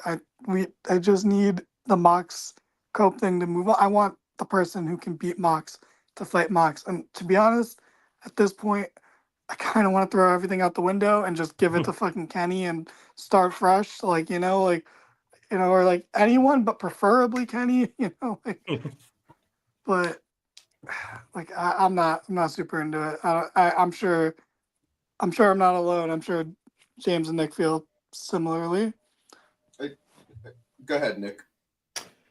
I mean, at this point in his career, I don't particularly want to see Adam Copeland, and I agree, I won't call him Cope. Fuck that. I don't particularly want to see him in these world title matches, knowing full well he's not going to win. If you're going to book him into a situation where, hey, you know what, it makes sense for him to win the world title and give him his flowers and like let him have that last hurrah, that's great. But like, it doesn't call for it here. And I don't want to see it. I'm intrigued by the rated FTR stuff. Mm-hmm. But because of the position that they're in and because of the fact that it is going to be a world title program, I just don't want to see Moxley facing these guys that he's going to beat, because it just feels like a waste of time. It was the same issue that I had with the Roman Reigns Tribal Chief run. Is I'm just tired of watching these matches that I know he's going to win, because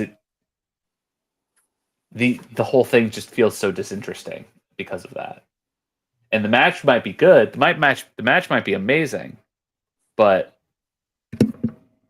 it's still just, it takes me out of it. You know what I want to see less? Copeland win and then Christian cash in on him. Because A, we've already seen that here in AEW. And B, I don't really want those two guys in the title picture together. Like, it's just, I don't know. But I think my bigger concern here, in the short term at least, is this program going to go all the way till Revolution? Because as I mentioned earlier, that is in almost exactly 2 months. When, in 5 minutes in 2 months, it's on March 9th. So that would be a long, long time for this. And I just don't feel the need for this to go that long. So hopefully, James, it is not that long, because I don't even think there's just not enough there for it. I don't think they can win the trios titles, and I'm fine, but there's not enough here to get 2 months out of a Copeland Moxley feud. I'm sorry. No, I agree, but I'm not as worried about it, because I don't think it's going to be the big issue. Like, Cope isn't really talking about the world title as much as he's talking about beating Moxley and like defending AEW. So I could see that match happening much sooner than later. Like Mox versus Cope at Grand Slam feels fine. That feels like a TV main event that you can do at that show. Grand Slam isn't a pay-per-view. I don't think it's going to be a pay-per-view. I think it's like going to be a super Dynamite. So it is currently scheduled for February 15th. Oh, is that a Saturday?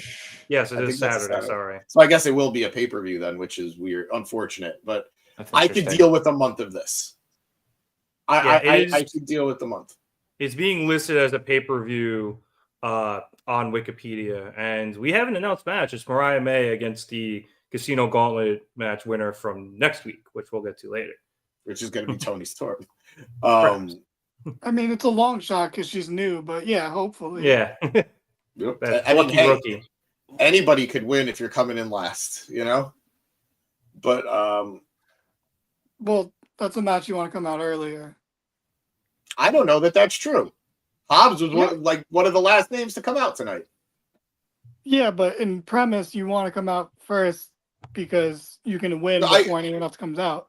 I just don't think historically that's been too accurate, other than like one of the Ospreay wins. Yeah, I was gonna say at we least went one 20 of them. years where number 30 didn't win a Rumble, so like we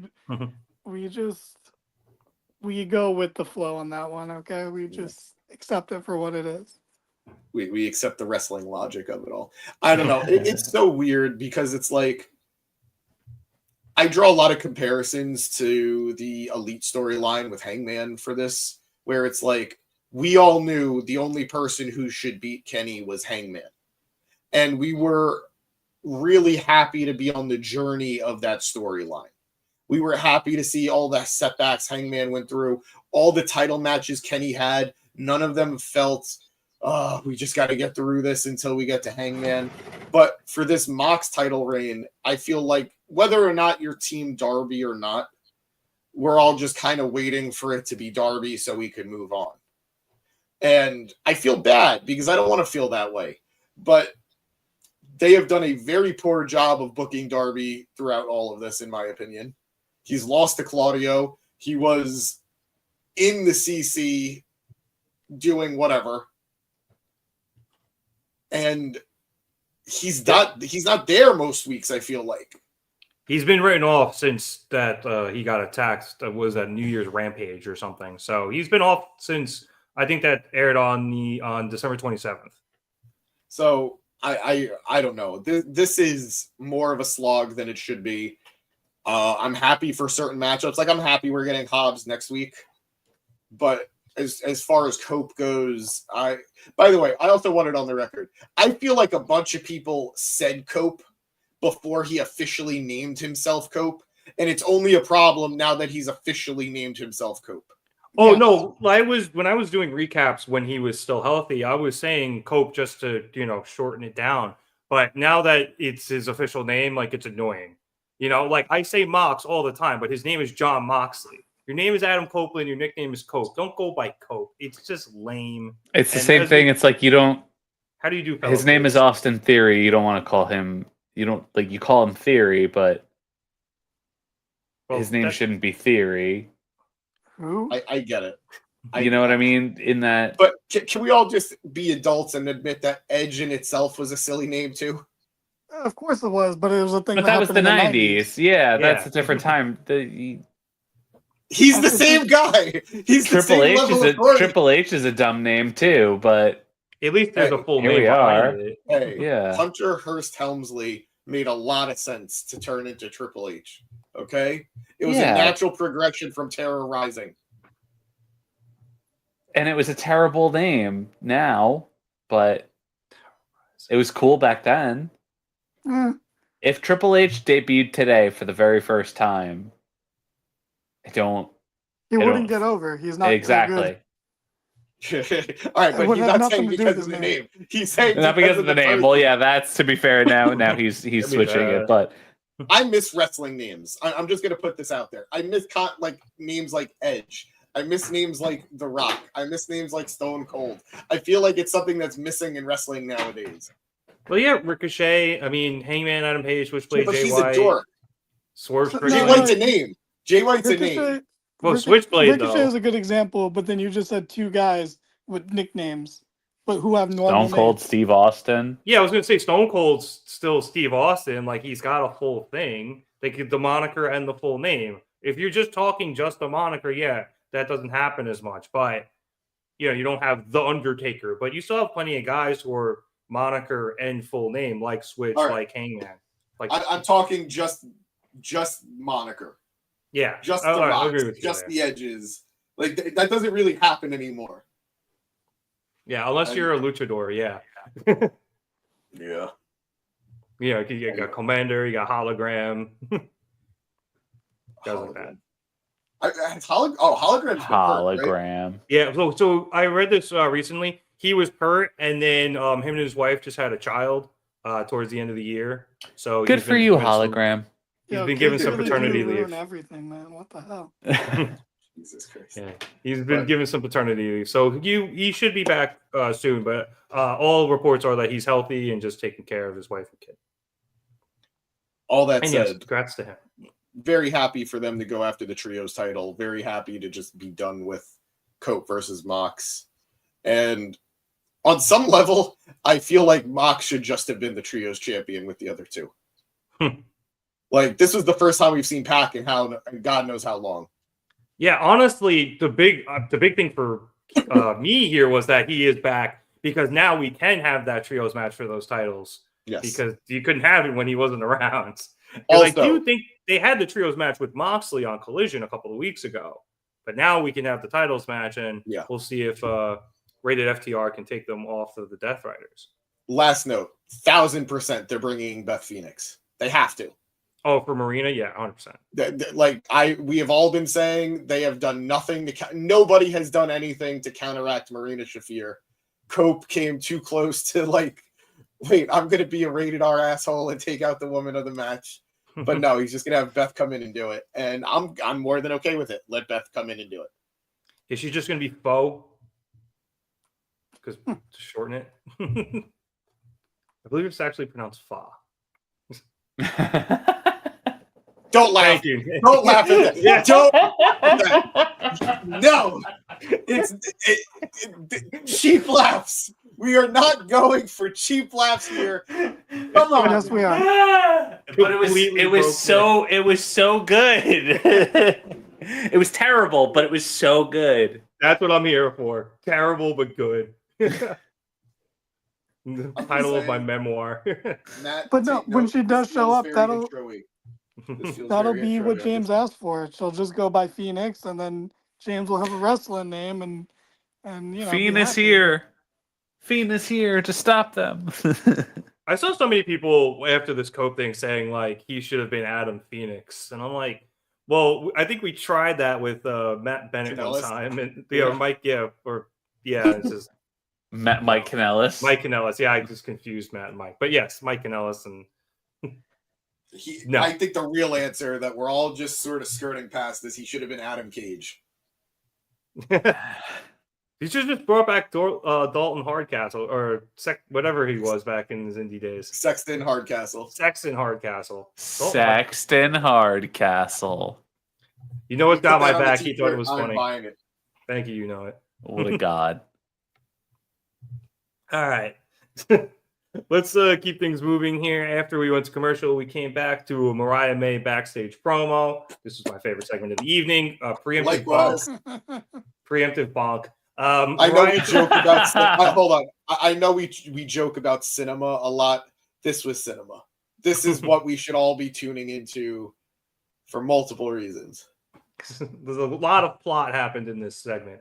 Mariah starts off by talking about the first ever women's Casino Gauntlet match, saying that the women can make history dancing for her like marionettes, which was very hard to spell, before she cuts the strings and burns them.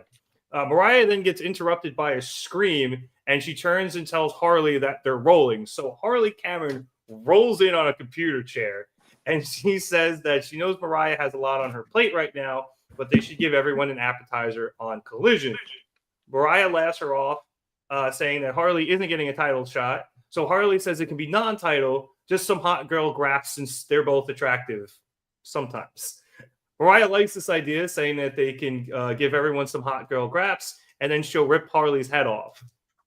Harley responds by mumbling something. So Mariah's like, what? And Harley says, then you'll... So Mariah's like, I have no idea what you're saying. And Harley just yells, feel the wrath, and then wheels back off. And Mariah's like, what the Very fuck rapidly. Very that accent you just did. I was going to go to Australian, and I just didn't do it quick enough. So I just kind of just ended up doing nothing. All right, take it again, but do it Australian. Oh, hang on. Feel the wrath. Amazing. Thank you, Mike. Speaking of Australians, after this, we went to the triple threat match to see who gets the number one spot in the said Casino Gauntlet match. It was that plucky rookie Toni Storm going up against Chris Statlander and Willow Nightingale. Really shocked the rookie was able to get into this match, but she's actually done really well, Toni, that is, since she's gotten NXT. She even got a win over Deonna Purrazzo. Sorry, James. So to get to the end of this match, after a series of back and forth switches between Statlander and Willow, the two of them run out of room in the ring, and Willow is forced to the ropes and to the floor. That allows Statlander to turn around and pick up a charging Toni Storm, and Statlander hits Wednesday Night Fever for the win. Now, you're probably wondering why my recap is so short. Yeah, I probably missed a bunch of stuff. You know why? Because this match was too fucking short. Okay, you have three of the best women wrestlers in this company. You gave them maybe 8 minutes. 4 of it was in commercial, which I couldn't see in picture-in-picture because I'm on HBO Max. And, like, how do you get that match out of these women. I love them. Just what? I'm sorry. This should have been way longer. It easily could have been way better. And I'm very, very pissed off about all of this. The only good thing that came from it was the backstage interview after with Tony, which we'll talk about in a minute. But I'm fucking heated with this. No, all right, dude, you and I are usually on the same page like most of the time. Whoa. But James thinks the woman should have less time, so that's why he disagrees with you. I am all for this match having gotten more time, but they did a lot with the time that they had. Maybe I just missed most of it. They always do, though, but that's the issue, is that they're in that's always the position they're in. No, but he said that the best part of this was the promo that came after, and quite frankly, I disagree. I know the spot. He's leaving out the most important spot of the match. I get it. But that's my bad. What do you think it is? Oh, when Tony tried to roll up Chris, but Chris was too strong, so she flexed on her, and then Willow catapulted her up into Chris's crotch, which is becoming a reoccurring thing for Chris Statlander. I think something's going on there, but she's the biggest sicko in the division. I agree. That was the best spot of the match, but I also love the story that they're telling with Statlander. I think it's so silly how we got here. I've been saying it for months. I just don't like how we got to Statlander being a babyface. Now all of a sudden she's trying to make amends with Willow. None of it makes sense. And it quite frankly contradicts the other explanations that we had for why Statlander turned face. She was never really a heel except for Willow. Like, no. It just whatever. That said, I do like that they're finally acknowledging it. I do like that she tried. There were multiple attempts with Willow. Like at one point she went and tried to let Willow just take a shot at her because she was trying to make amends with Willow. I think that's all good stuff. No one's denying they should have had more time. But to say that it wasn't a good match, that sometimes you can have a good match even in a sprint. Maybe I just missed some good stuff just because A, again, the commercial, but B, maybe it was just because I wasn't expecting it to end that quickly, and I had looked down. I was doing some stuff to set up, and I look back up, and all of a sudden it's over. So that's also very possible. But like, I'm just frustrated. Like, even if they did a good job in this short amount of time, which I'm sure they did, I was expecting. I forgot Kenny was on, to be honest, and I was like, "Is this the main event?" And then I remembered Kenny, and I knew they weren't getting as much time. But this match should have way, way more time than it should have. This could have been an absolute banger. And again, it was an 8-minute match that the women always have. But you also got to remember, all three of them are most likely going to be in the match next week as well. I know. So I get not going full throttle when we're just going to see it again. Maybe I just had really, really high expectations and they fell short. Man, James is really super defending, giving the women less and less. I just enjoyed the match. This is a pay-per-view quality match, like a pay-per-view quality matchup. He said up earlier he wants one of the gauntlets to end quickly because he doesn't think the number one spot is an advantage. So now he's going to push an agenda that this match should be the one that ends in 5 minutes. No, this next week should end like it should go the entire women's division. Ty Mello should come back next week. The big spot for her to redebut. Do you think we get Timeless Tony next week? I want both in the match, like different faces of Foley. Does it make sense? No, because you can't. Like she unless they pull off some magical movie magic where you have Timeless Toni Storm face to face with rookie Toni Storm. I want it though. It doesn't. You could do that. But I want it. You could do that in a backstage segment. You can't do it live during the show. What I think should happen is rookie Toni Storm should get taken out. She get hurt. They carry her to the back, and then Timeless Tony's music plays, like a head injury or something like that. Yeah. She gets whatever. It's like that episode of Family Guy where like Peter has amnesia and then he gets hit by the chicken like a billion times and remembers and forgets. Yep. I also like that the finish Stat looked not upset, but kind of sad at the outcome. Like she's happy she won, but like it felt like she was sad about what that had to do with Willow. Yeah. Well, it's more like she was sad because, she put her arms behind her back so Willow can just punch her in the face like, hey, I deserve this. And she didn't get to do that because of Tony. And then the finish happened. It's like, it is. That's what I missed. It was very nice. I agree with everything James is saying. I am just trying to frame him. but like I don't think Rev is wrong for being mad that the match was short. Yeah. Yeah, I'm probably more upset than I should be because I missed stuff, but like I'm still really mad at that, how short it was, and just I wanted a whole lot more from this match. Like I said, you can have this match on a pay-per-view and it would absolutely slap. So I was just expecting a lot, and I was let down. I think that's probably really what like the Cope segment didn't need to be that long. This match could have got more time. Yeah. You know, there's a lot that didn't need. Like you could cut. It's annoying, but what it is what it is. I'm with Rev. I'm with both you guys. I think you guys are both right. The only thing I think James is wrong about is his opinions on women. Yeah, yeah. You said it, not me. But I'm with the. But I think everything about this match made perfect sense, except for how long it got. Like Stat winning 100% the right move. She just had that sit down interview talking about, I need to win a title again, and you give her a win, even if she's not going to win because she's not going to win the gauntlet because, it's first shot at Australia. But you pin Toni because she's a rookie, and it makes perfect sense. You don't pin Willow, so Willow's still good, and like all this just works. It works so well, and I'm super excited about the gauntlet next week. I would love the two faces of Toni. It might be a little early to do it. So like I wouldn't do it, but if they did it, I'd be like, fuck yeah, this is awesome. So like it's so fun. Harley Cameron's probably gonna be in. She's probably gonna get pinned, but that's fine because it's Harley Cameron's gonna win a match for the first time, and the pop is gonna be insane.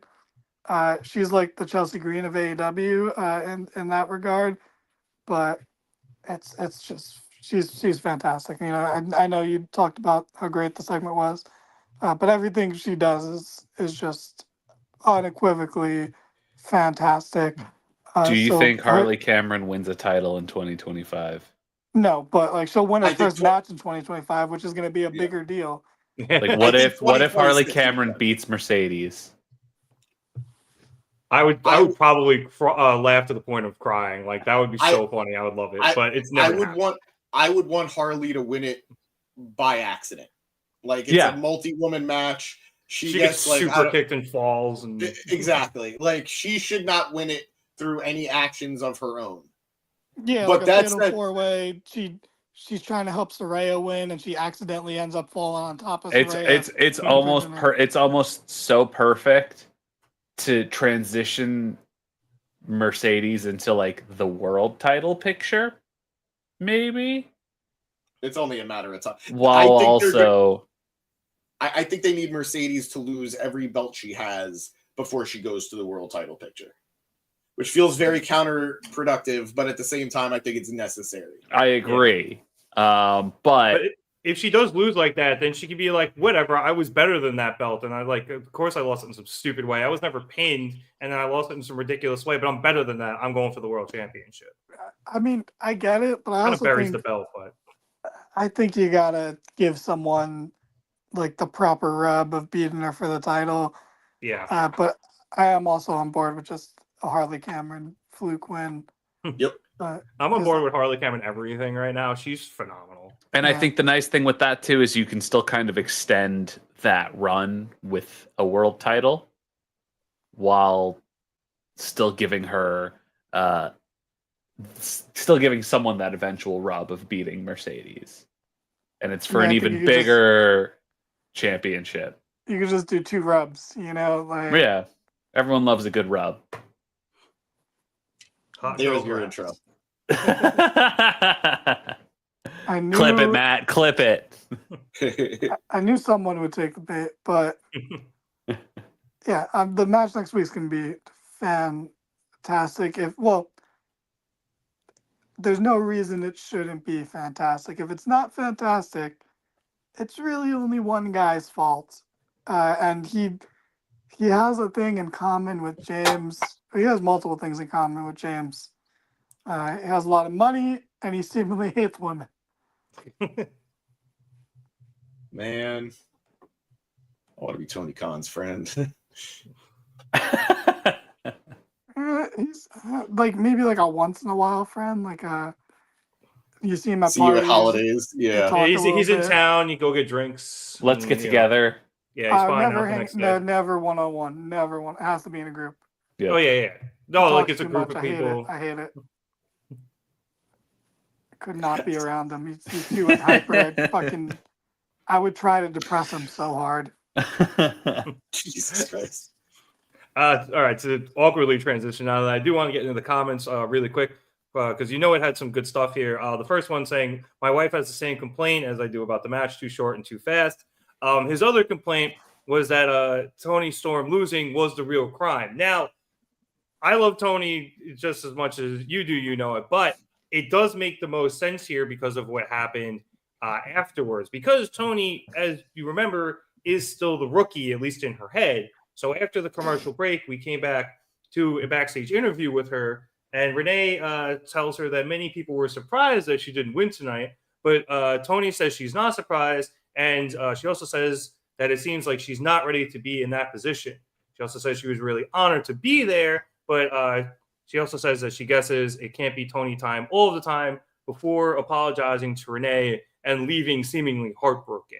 So we do still have that setup of, yes, Toni Storm lost, and yeah, it sucks, but it was, a little too much too fast for this person who believes she is this rookie who has just gotten to AEW. And yeah, she's been on a really good run since she got there, but if I'm not mistaken, this is her first loss since she's come back. And Danny, I think it made the most sense booking wise because you can continue this rookie Toni Storm story. Why do you keep saying things like in her mind or since she came back? What do you mean? Like, so I'm sorry, since she debuted. And I'm just talking like mentally, like she's in her head. She's like, oh, I'm a rookie. Like I got to prove myself. And it's just not really working. Oh, there we go. That's fantastic. Yeah, honestly, every time you talk about Toni Storm, you should do the accent, but it feels like appropriative, and I don't want to do it all the time. Only when I'm wearing a shark costume. You cannot offend Australians. It's not offensive. That's not how it works. There are rules. Okay, it's you can do it whenever, wherever, to their faces. It's fine. It doesn't matter. But yeah, like everything about this Toni Storm character is great. She has so much potential, and it's fine that she lost. Because she could win next week. Who knows? How nice would it be if she wins that match and gets a title shot in her home country? That's pretty cool. That's exciting to go to her home continent and have a title match as a rookie. Can you imagine? For the first time? Yeah. Bro, it's like imagine. It's like when Sheamus came in and won the world title. Winning a World Series in their first 3 years of existence.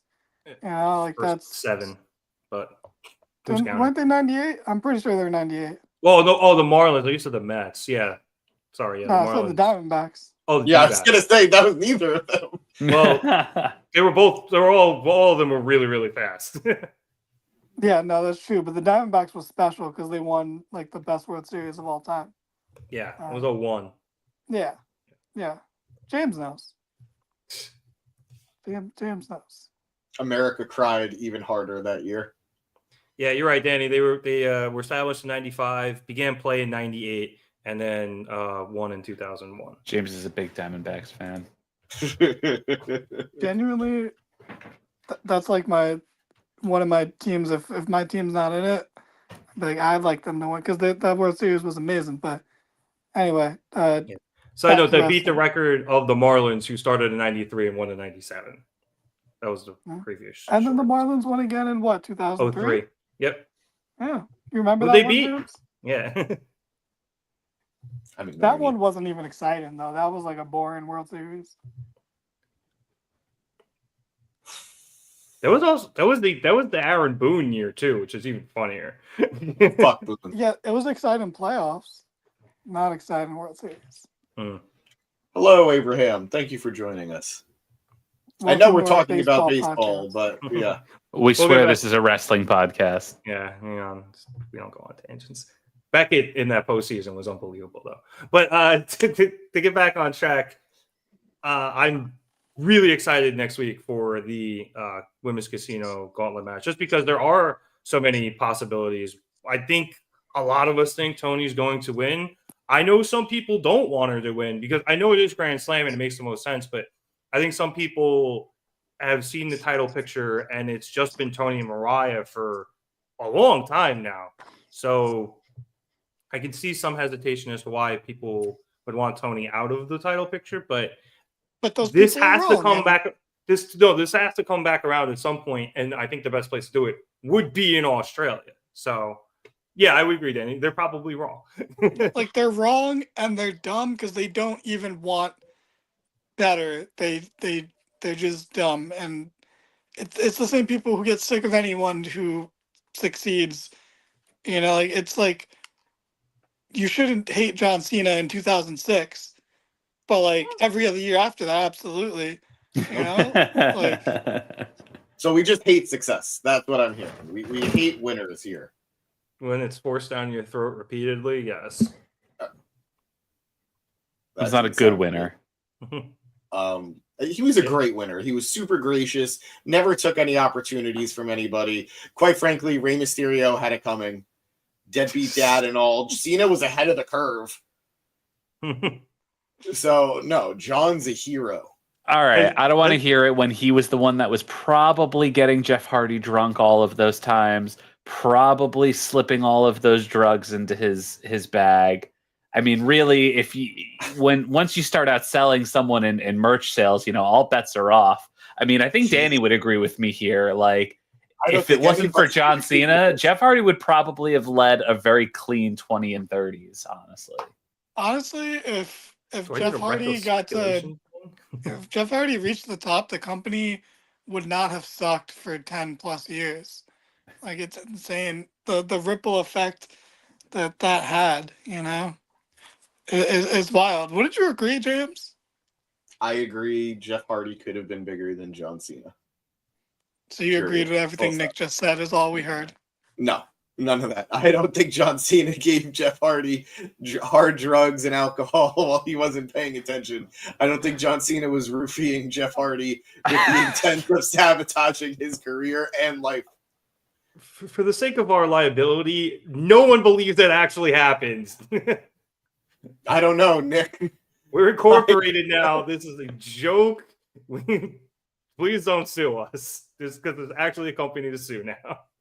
Hold on, I gotta go get my Jeff Hardy armband. I need a moment. End the show, please. End the show. Oh well, James is gonna leave when I start doing the Kenny Omega stuff. So no, he's here. He's here. He came right back. Fuck, I almost forgot about that. Yeah. For those of you who don't know, James got a Jeff Hardy armband at House of Glory in December, and he hasn't shut the fuck up about it since. My precious. So moving on to things, James also loves. Kenny Omega came back to Dynamite. Yay! It's been a good week. Kenny came out to his new music that he debuted at Wrestle Dynasty, which was created by the composers who did some of the scores for Final Fantasy, hence Nick Lower third there.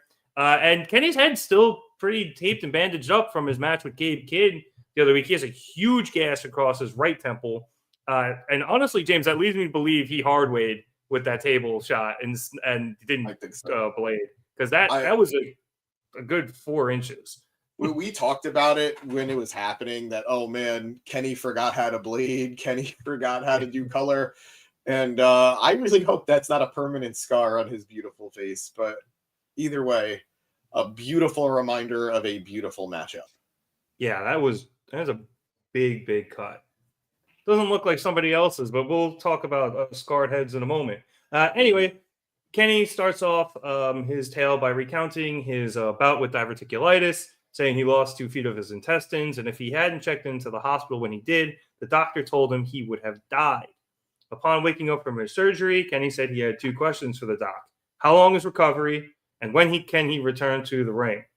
The doctor then told him he'd be lucky if he could ever return to a normal life, but since he is a wrestler, he ended up pushing it too hard and then ended up back in the hospital 4 more times for about 4 weeks.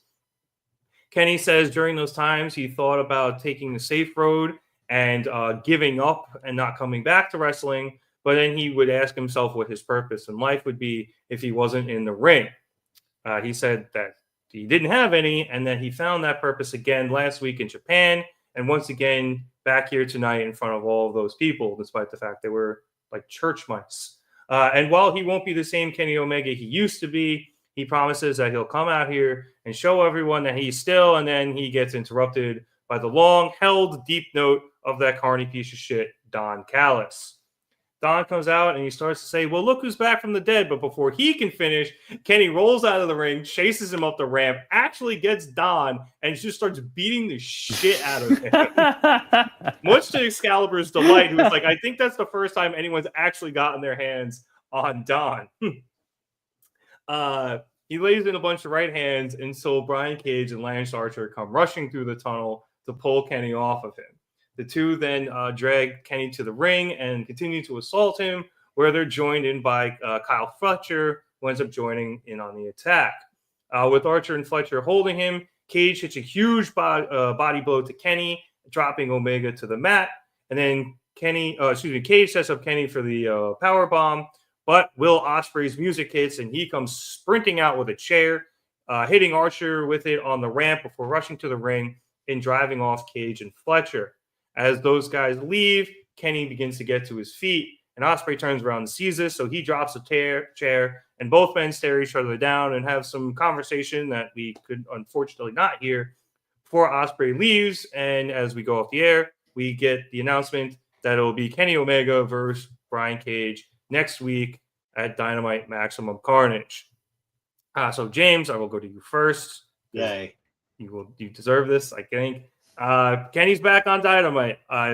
Give me all of your thoughts from him using this new music to him seemingly going back into stuff with Don Callis' family and Will Ospreay, which apparently Producer Boy, according to our thumbnail, has decided is the worst idea ever, or worst case scenario, I think he put, which I personally disagree with, but I'd like to hear your thoughts first. I am very happy Kenny Omega is back. I think we are on our way to the presentation of Kenny that we should have always had for him, which is that he is I know we throw around the term, I have it in my lower third, but like he should be the final boss of AEW. To me, I don't think anyone represents AEW more than Kenny Omega. When I think of the change the world concept that AEW was founded on, I think of Kenny. When I think of the match style that I associate with AEW, I think of Kenny. When I think of my ideal AEW world champion, I think of Kenny. But the reality is, through interesting booking decisions, through unfortunate injuries, and through some unfortunate backstage issues, we have not had the Kenny Omega presentation that I think he deserves. Even when he was world champion, we were dealing with Kenny having a lot of injuries, a lot of medical issues. He was dealing with hernia, vertigo, so many things that normal people on a daily basis could not function. Kenny was still delivering 4+ star matches. I was going to say, the fact that he was doing the things he did in those matches with fucking vertigo is insane. Jason Day, who is a golfer, had to drop out of multiple tournaments because he has vertigo, because he can't putt a ball. And Kenny's out here doing freaking quadruple backflips. Exactly. I love that Rev just said that golf isn't a sport. I didn't say that. I just said it's a lot easier to hit a ball than it is. And I know it's very difficult to hit a golf ball. Lord knows I can't do it very well. But there's a difference between hitting a ball with a stick and doing a backflip, like 10 feet in the air. Like there's a big gap of talent there. I agree. And we'll see when Happy Gilmore 2 comes out. MJF bridging the gap between sports and games. All of this is to say that Kenny is a very special talent, and we are lucky to have him back. I think, like Danny mentioned earlier, just put the world title on him, forego any other plans. There is a real part of me that genuinely feels that. after having watched Wrestle Dynasty and Kenny's return match after 397 days away from the ring, I highly recommend everybody go watch that matchup if you can, if you have the ability to go watch it. It was incredible, and it shows how good Kenny is in multiple ways. One, it showed he could still go at a very high level. Two, it shows the importance of what it means to any star, no matter the company, being able to wrestle Kenny and get that rub. And three, Kenny was able to elevate Gabe Kidd even in a loss. Kidd lost to Kenny. Kenny is the winner. Kenny looks like a star as always, but Gabe Kidd is on so many people's radars now because of that match.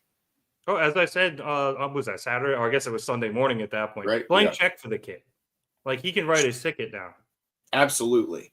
So that is what we should be getting from Kenny in AEW. Kenny should be presented as a huge mountain to climb for any star in AEW. He should not be a guy who's just wrestling for the sake of wrestling. When he wrestles, it should matter. I'm very happy he's going to have his return match next week, even though I'm not thrilled at the opponent. I'm thrilled that we're getting to see Kenny wrestle in AEW. But I don't want it to be a weekly occurrence, even though that is kind of what Kenny said. Kenny said he is at his happiest. He is doing what he should be doing when he's wrestling in front of us week in and week out in the ring. Don't be happy then, Kenny, because I don't need that from you. I need you to be healthy. I need you to be what I want you to be. And that is the biggest deal in AEW, world championship or not. Now, all that said, all my happiness that Kenny Omega is back, all my happiness that Kenny Omega was in the main event segment, all my happiness that Kenny Omega feels like he's going to be presented as a huge deal. That monkey's paw curled its middle finger and shoved it right in my face as Don Callis's music hit. Now, granted, it was super satisfying that Don didn't get even 3 words in before Kenny ran up on him and beat the shit out of him. I thought that was great. But my God, do I not need Kenny versus Don Callis family, Don Callis associates in any capacity. In any capacity. This is one of those stories. Granted, it didn't finish. Kenny versus the Don Callis family didn't finish when it happened before Kenny had to leave. I'm okay with that. Just like we should have pivoted away from MJF and Adam Cole, we need to pivot away from Kenny Omega and the Don Callis family. At this point, there are no members of the Don Callis family that were there when Kenny was wrestling them initially. Except, Fletcher? I guess, for Takeshita. Takeshita. Yeah. Yeah, What about Takeshita. Fletcher? I don't know. No. He was So kind of, I guess, a loose affiliate because Will was there, so I guess Fletcher was a very loose affiliation. but did they ever meet? Is the No. I guess not. And Will was there while still being with New Japan. True. So Fletcher might have been with the company and might have been starting the loose association with Callis. But this is an entirely different family except for Takeshita. Yeah. Who So- wasn't even there tonight? Point being, there is so much that is just so... Like, Kenny was teaming up with the most annoying man in AEW at that point. He was teaming up with Chris Jericho against the Don Callis family. Yep. I couldn't even imagine how far back we have to get to for Jericho to still be associated with that story. Like, I don't want to think about all of the things Jericho has done since then to get us here. Granted, I don't care where he is right now either. But that man is not the same man he was when he finished that feud with Callis. So I want this to be done ASAP. If this is going to lead to Kenny versus Takeshita and Kenny gets his win back and possibly the international title, fine. But we all know what we're waiting for. Takeshita is not the Japanese man that we want to see Kenny wrestle. The international title is not the title we want to see Kenny win off of a Japanese man. We want Kenny versus Okada for the Continental Crown. Now, I don't need to rush that. We all know when that's going to happen. That's going to happen at All In. 1,000% that's going to happen at All In. But this was not the in-between feud that I needed. I think there's a chance it actually ends up being Fletcher at Grand Slam. I feel like that would be a little more, just because that's way he could do for Fletcher what Kenny could do for Fletcher, what he just did for Kid. And then you have Fletcher in a huge, like, premier match in his home country. And even if he takes the L, like, that's still a really big deal. So I can see that being, agree. But a 100%, if this ain't over after Grand Slam, yeah, I agree with you. Like, I just have it end there. We just have so much, like, again, we are essentially a month out from Grand Slam. Yeah. And we're also going to be, and I want the others to talk as well, so I apologize that I've been going on. It's just I'm very excited. Monopolizing all of the time. Kenny teaming up with Ospreay should feel like a big deal. But at the same time, it feels like a step backwards for Ospreay because we just got him through the Callis family. So I don't know. That's another thing. Like, I don't want it to be a tag team either. Like, I don't want to see Ospreay and Kenny versus Takeshita and Fletcher at Grand Slam, because that seems like it could be a possibility too. But you're gonna have Kenny's first pay-per-view match back, tag match. Like, I understand there's some star power in there, but come on, we want to see fucking Kenny Omega. We don't want to see tag team Kenny. There's one tag team partner I will accept for Kenny, and it is another Japanese man. And I don't think that man is made ready. of gold. At this point, he's made more of copper penny that is crumbling.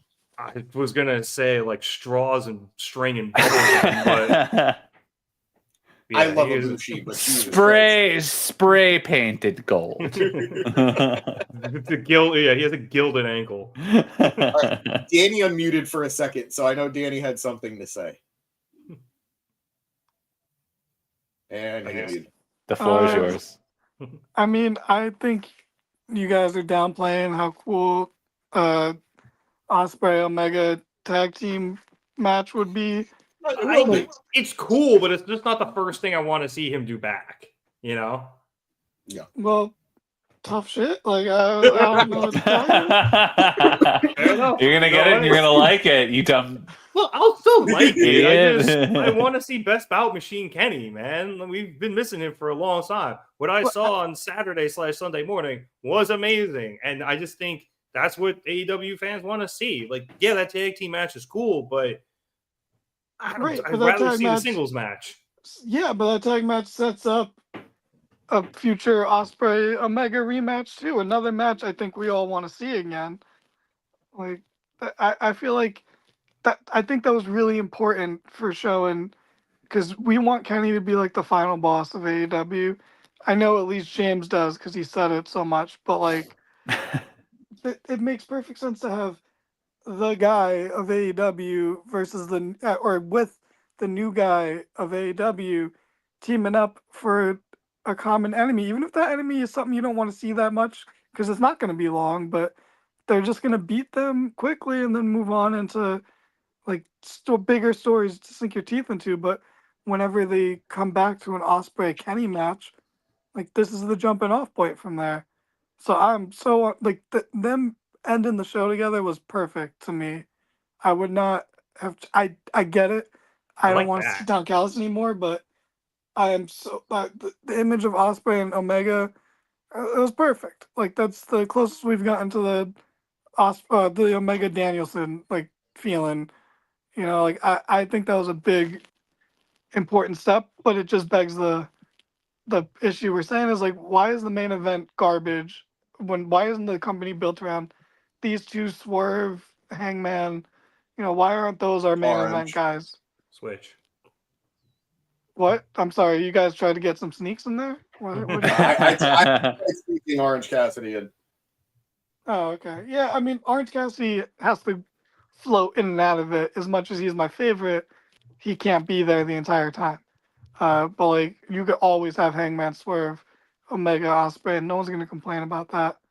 So I say, fuck it. It's a good, if we have to have a tag match first, fine. That's totally okay with me. Because then maybe down the line, if Omega is feuding with someone else and he has a partner, he has a guy.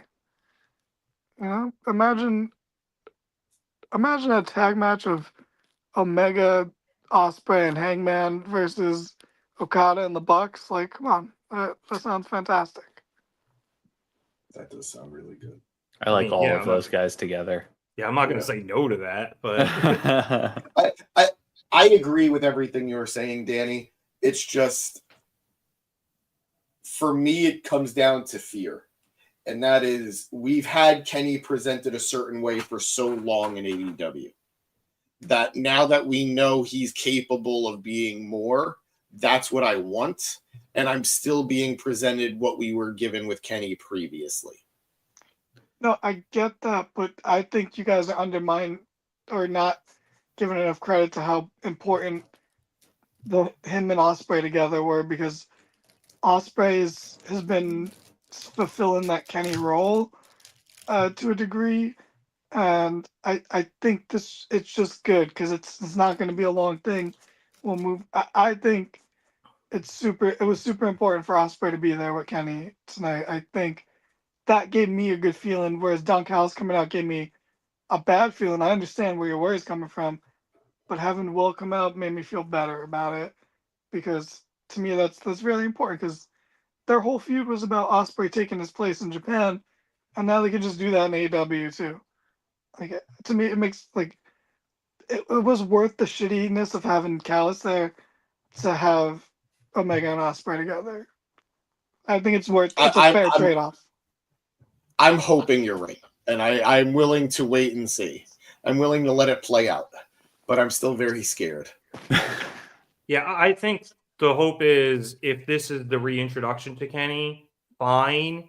But Nick, I do not want to see this go past Grand Slam, because I just don't. It seems like progressive for both of these guys. I agree. I mean, the only thing I can think of is, look, obviously we had that great match out of Kenny against Gabe Kidd. He looked fantastic. It's probably one of the best matches that we're going to see this year. But how often do we think Kenny Omega at this stage in his career can go like 7 days a week and twice on Sunday? He seems to think so. At okay, least. let me ask someone who's not James. How often do we think he can do this on a regular basis? And I don't think Kenny's like in a condition where he can't do it, because obviously he's great. Yeah, maybe it's until he dies. Maybe I'm wrong. Randy the Ram. I think, to Danny's point, it's good because it potentially reintroduces the idea of like, hey, these guys still maybe have something to fight about. But it doesn't particularly put Kenny back in a position right away where he needs to now, okay, you had that great match in Japan, now just do that. And I get that. Because you put him in a match, like, yes, it's a tag match, potentially, but it's a tag match against Will Ospreay, Kyle Fletcher, and Konosuke Takeshita, who are probably four of the best wrestlers in the company. So you're almost only guaranteed a good match either way. I agree with you in the sense that I want to see him be the final, that final boss, that main character that's going to come back and just take the title and be the guy. But I'm okay with this being a first step back in too. Yeah. No. I'm actually curious to see what ends up happening, just because I would think they would want Takeshita to defend his title at Grand Slam. No, titles, excuse me. That's I could true. be wrong, especially considering the fact that it is in Australia. They might be able to get some New Japan talent down there, since Takeshita does have the Never Openweight Championship now. So a double defense against a New Japan guy could be pretty cool. And then that could lead to just Kenny versus Kyle straight up. I'm very okay with that. You know it here saying one way they could have done it was Kenny kicking the crap out of Don, dragging him out of the building, and committing something like carrying him back to the circus. Yeah, I mean, that carny piece of shit doesn't need to be thrown in a circus cage, but I don't think we're getting that just yet. It's really hard to get your hands on Don. Tonight, as Excalibur exclaimed, was a very rare occurrence. I think the only people who have actually gotten a piece of him are Moxley when they threw him into the lamppost and he got the scar or the lighting post, and now Kenny. So Don's he's wily. It's very satisfying. It was very satisfying. But I think with Kenny upon his return, I understand maybe this is just to ease him back in. And he said in interviews the reason he went back to New Japan first, and this was before we knew he was returning to AEW, he said that there wasn't really a good spot for him to return just yet within the AEW card. So this might just be a way of getting him back on TV without disturbing everything else that's going on, which I can understand. But for the long term, I want to see Kenny on like a Bryan Danielson type schedule, or even like the Brock Lesnar type schedule. Maybe not where he's away for long swaths of time, but just coming in and just fucking shit up. And, only really fighting on pay-per-views. I think in the occasional Dynamite. I think especially because AEW's pay-per-view schedule is so much heavier than it's been ever before. Like, their pay-per-view schedule is essentially every month and a half now. So, like, if you only have him wrestle once a month or, like, on those big Dynamites as well, like the Grand Slams in New York or whatever. Next week at Maximum Carnage. Yeah, Maximum Carnage. Like that, a huge fan of Maximum Carnage. That's a play off the Spider-Man stuff, right? Like, that is absolutely a reference to Maximum Carnage, the Venom storyline, the Carnage storyline. Maybe. I don't know why they would promote Sony stuff, but gotta be. It's in Cincinnati. I don't think it has anything to do with that, but that is Mox's hometown, so Hobbs might be healed next week. I'll be cheering him.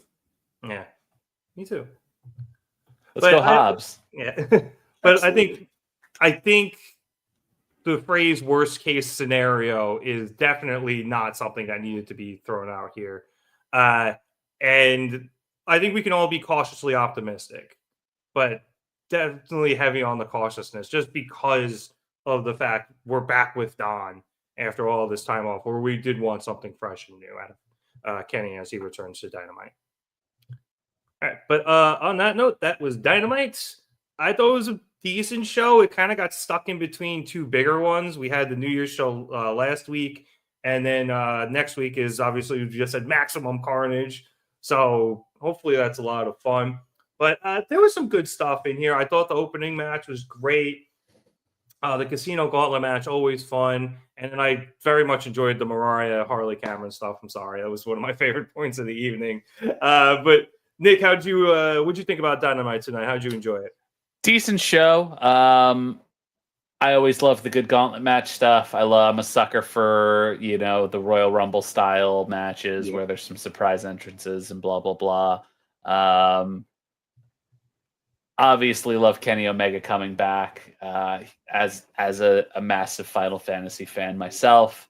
The entrance music is gonna hit me every time. But I do agree. Quickly, are we cool with him keeping that full time, or do we think he should break it out like Final Countdown style? I thought like Battle Cry might be good for like when he's coming out on an episode of Dynamite and he's got to cut a promo and he's gonna do something. But if he's he's coming out for like a big Kenny Omega match, it would be awesome if he came out with that, because it felt almost a little weird when he was coming out to that music versus Battle Cry, because it's got this almost more of a like you're in the middle of a fight scene feel, and not like it gets you pumped up. It gets you pumped up. Yeah.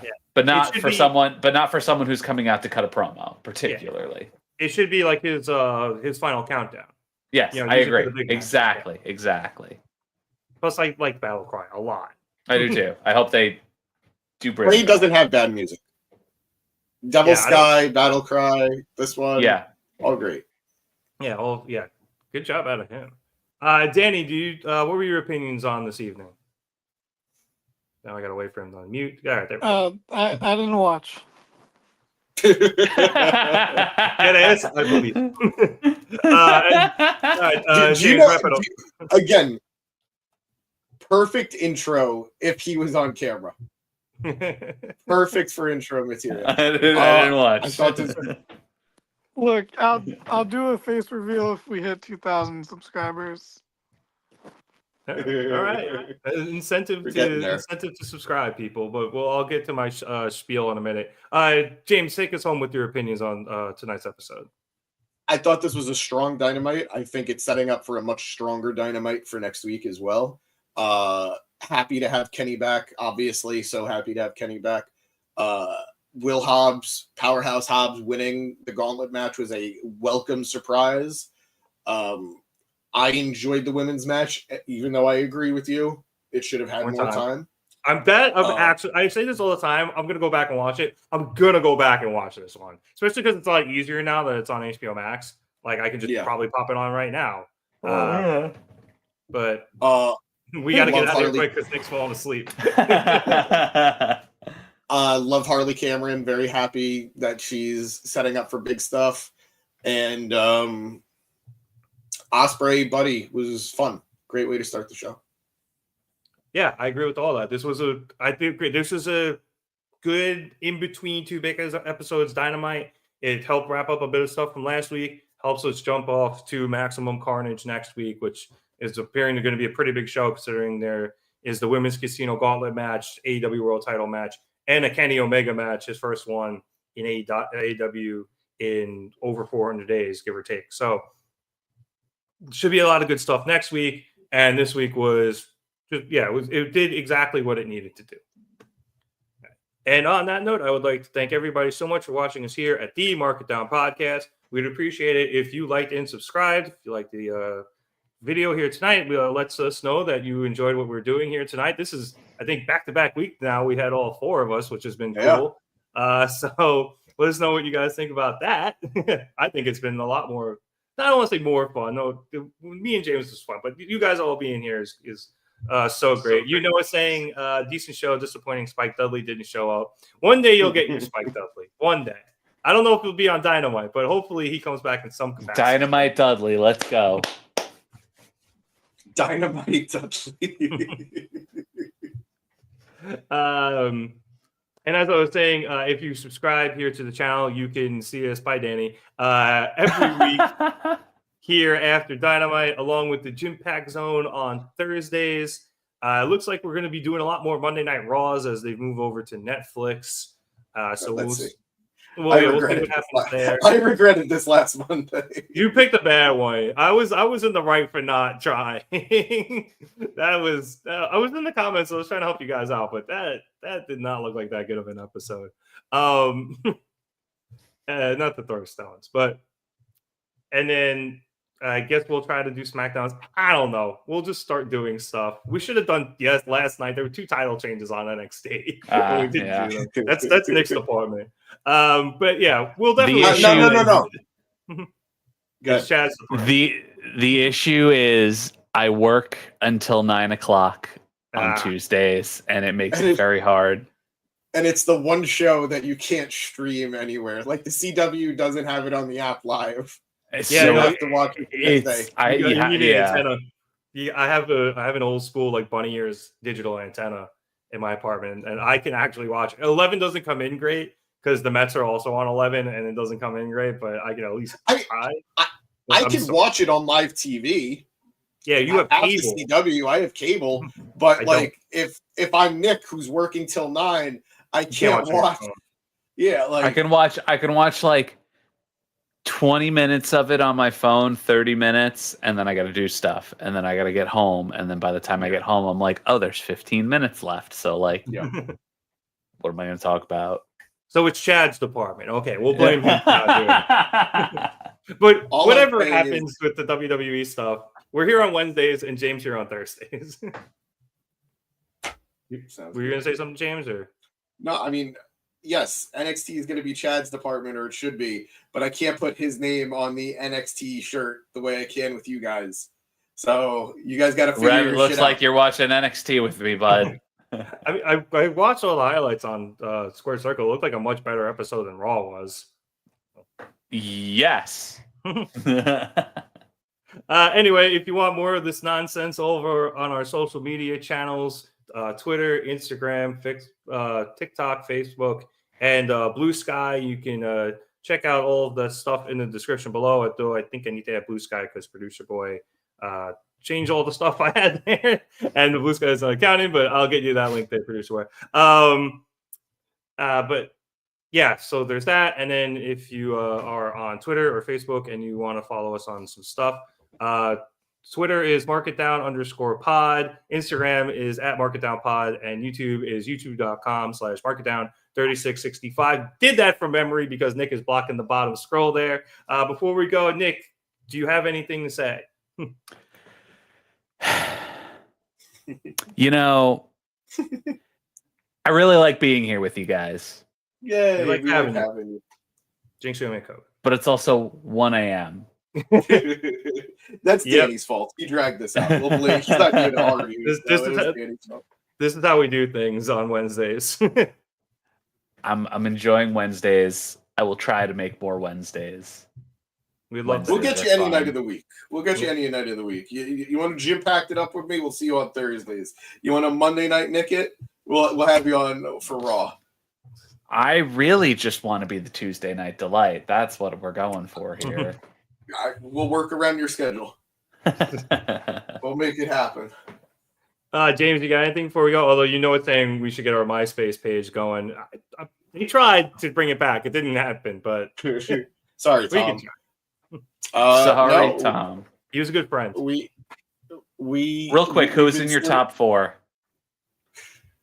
I didn't have MySpace, so I didn't have it was always, they were always girls that I wanted to date back in high school. I didn't know little bastard. Ladies man James. Ladies you man like James. the order every once in a while and it causes chaos. So we've been joking about it. We've been talking about it a little bit here on the pod, like in reference. We are officially the Mark It Down LLC.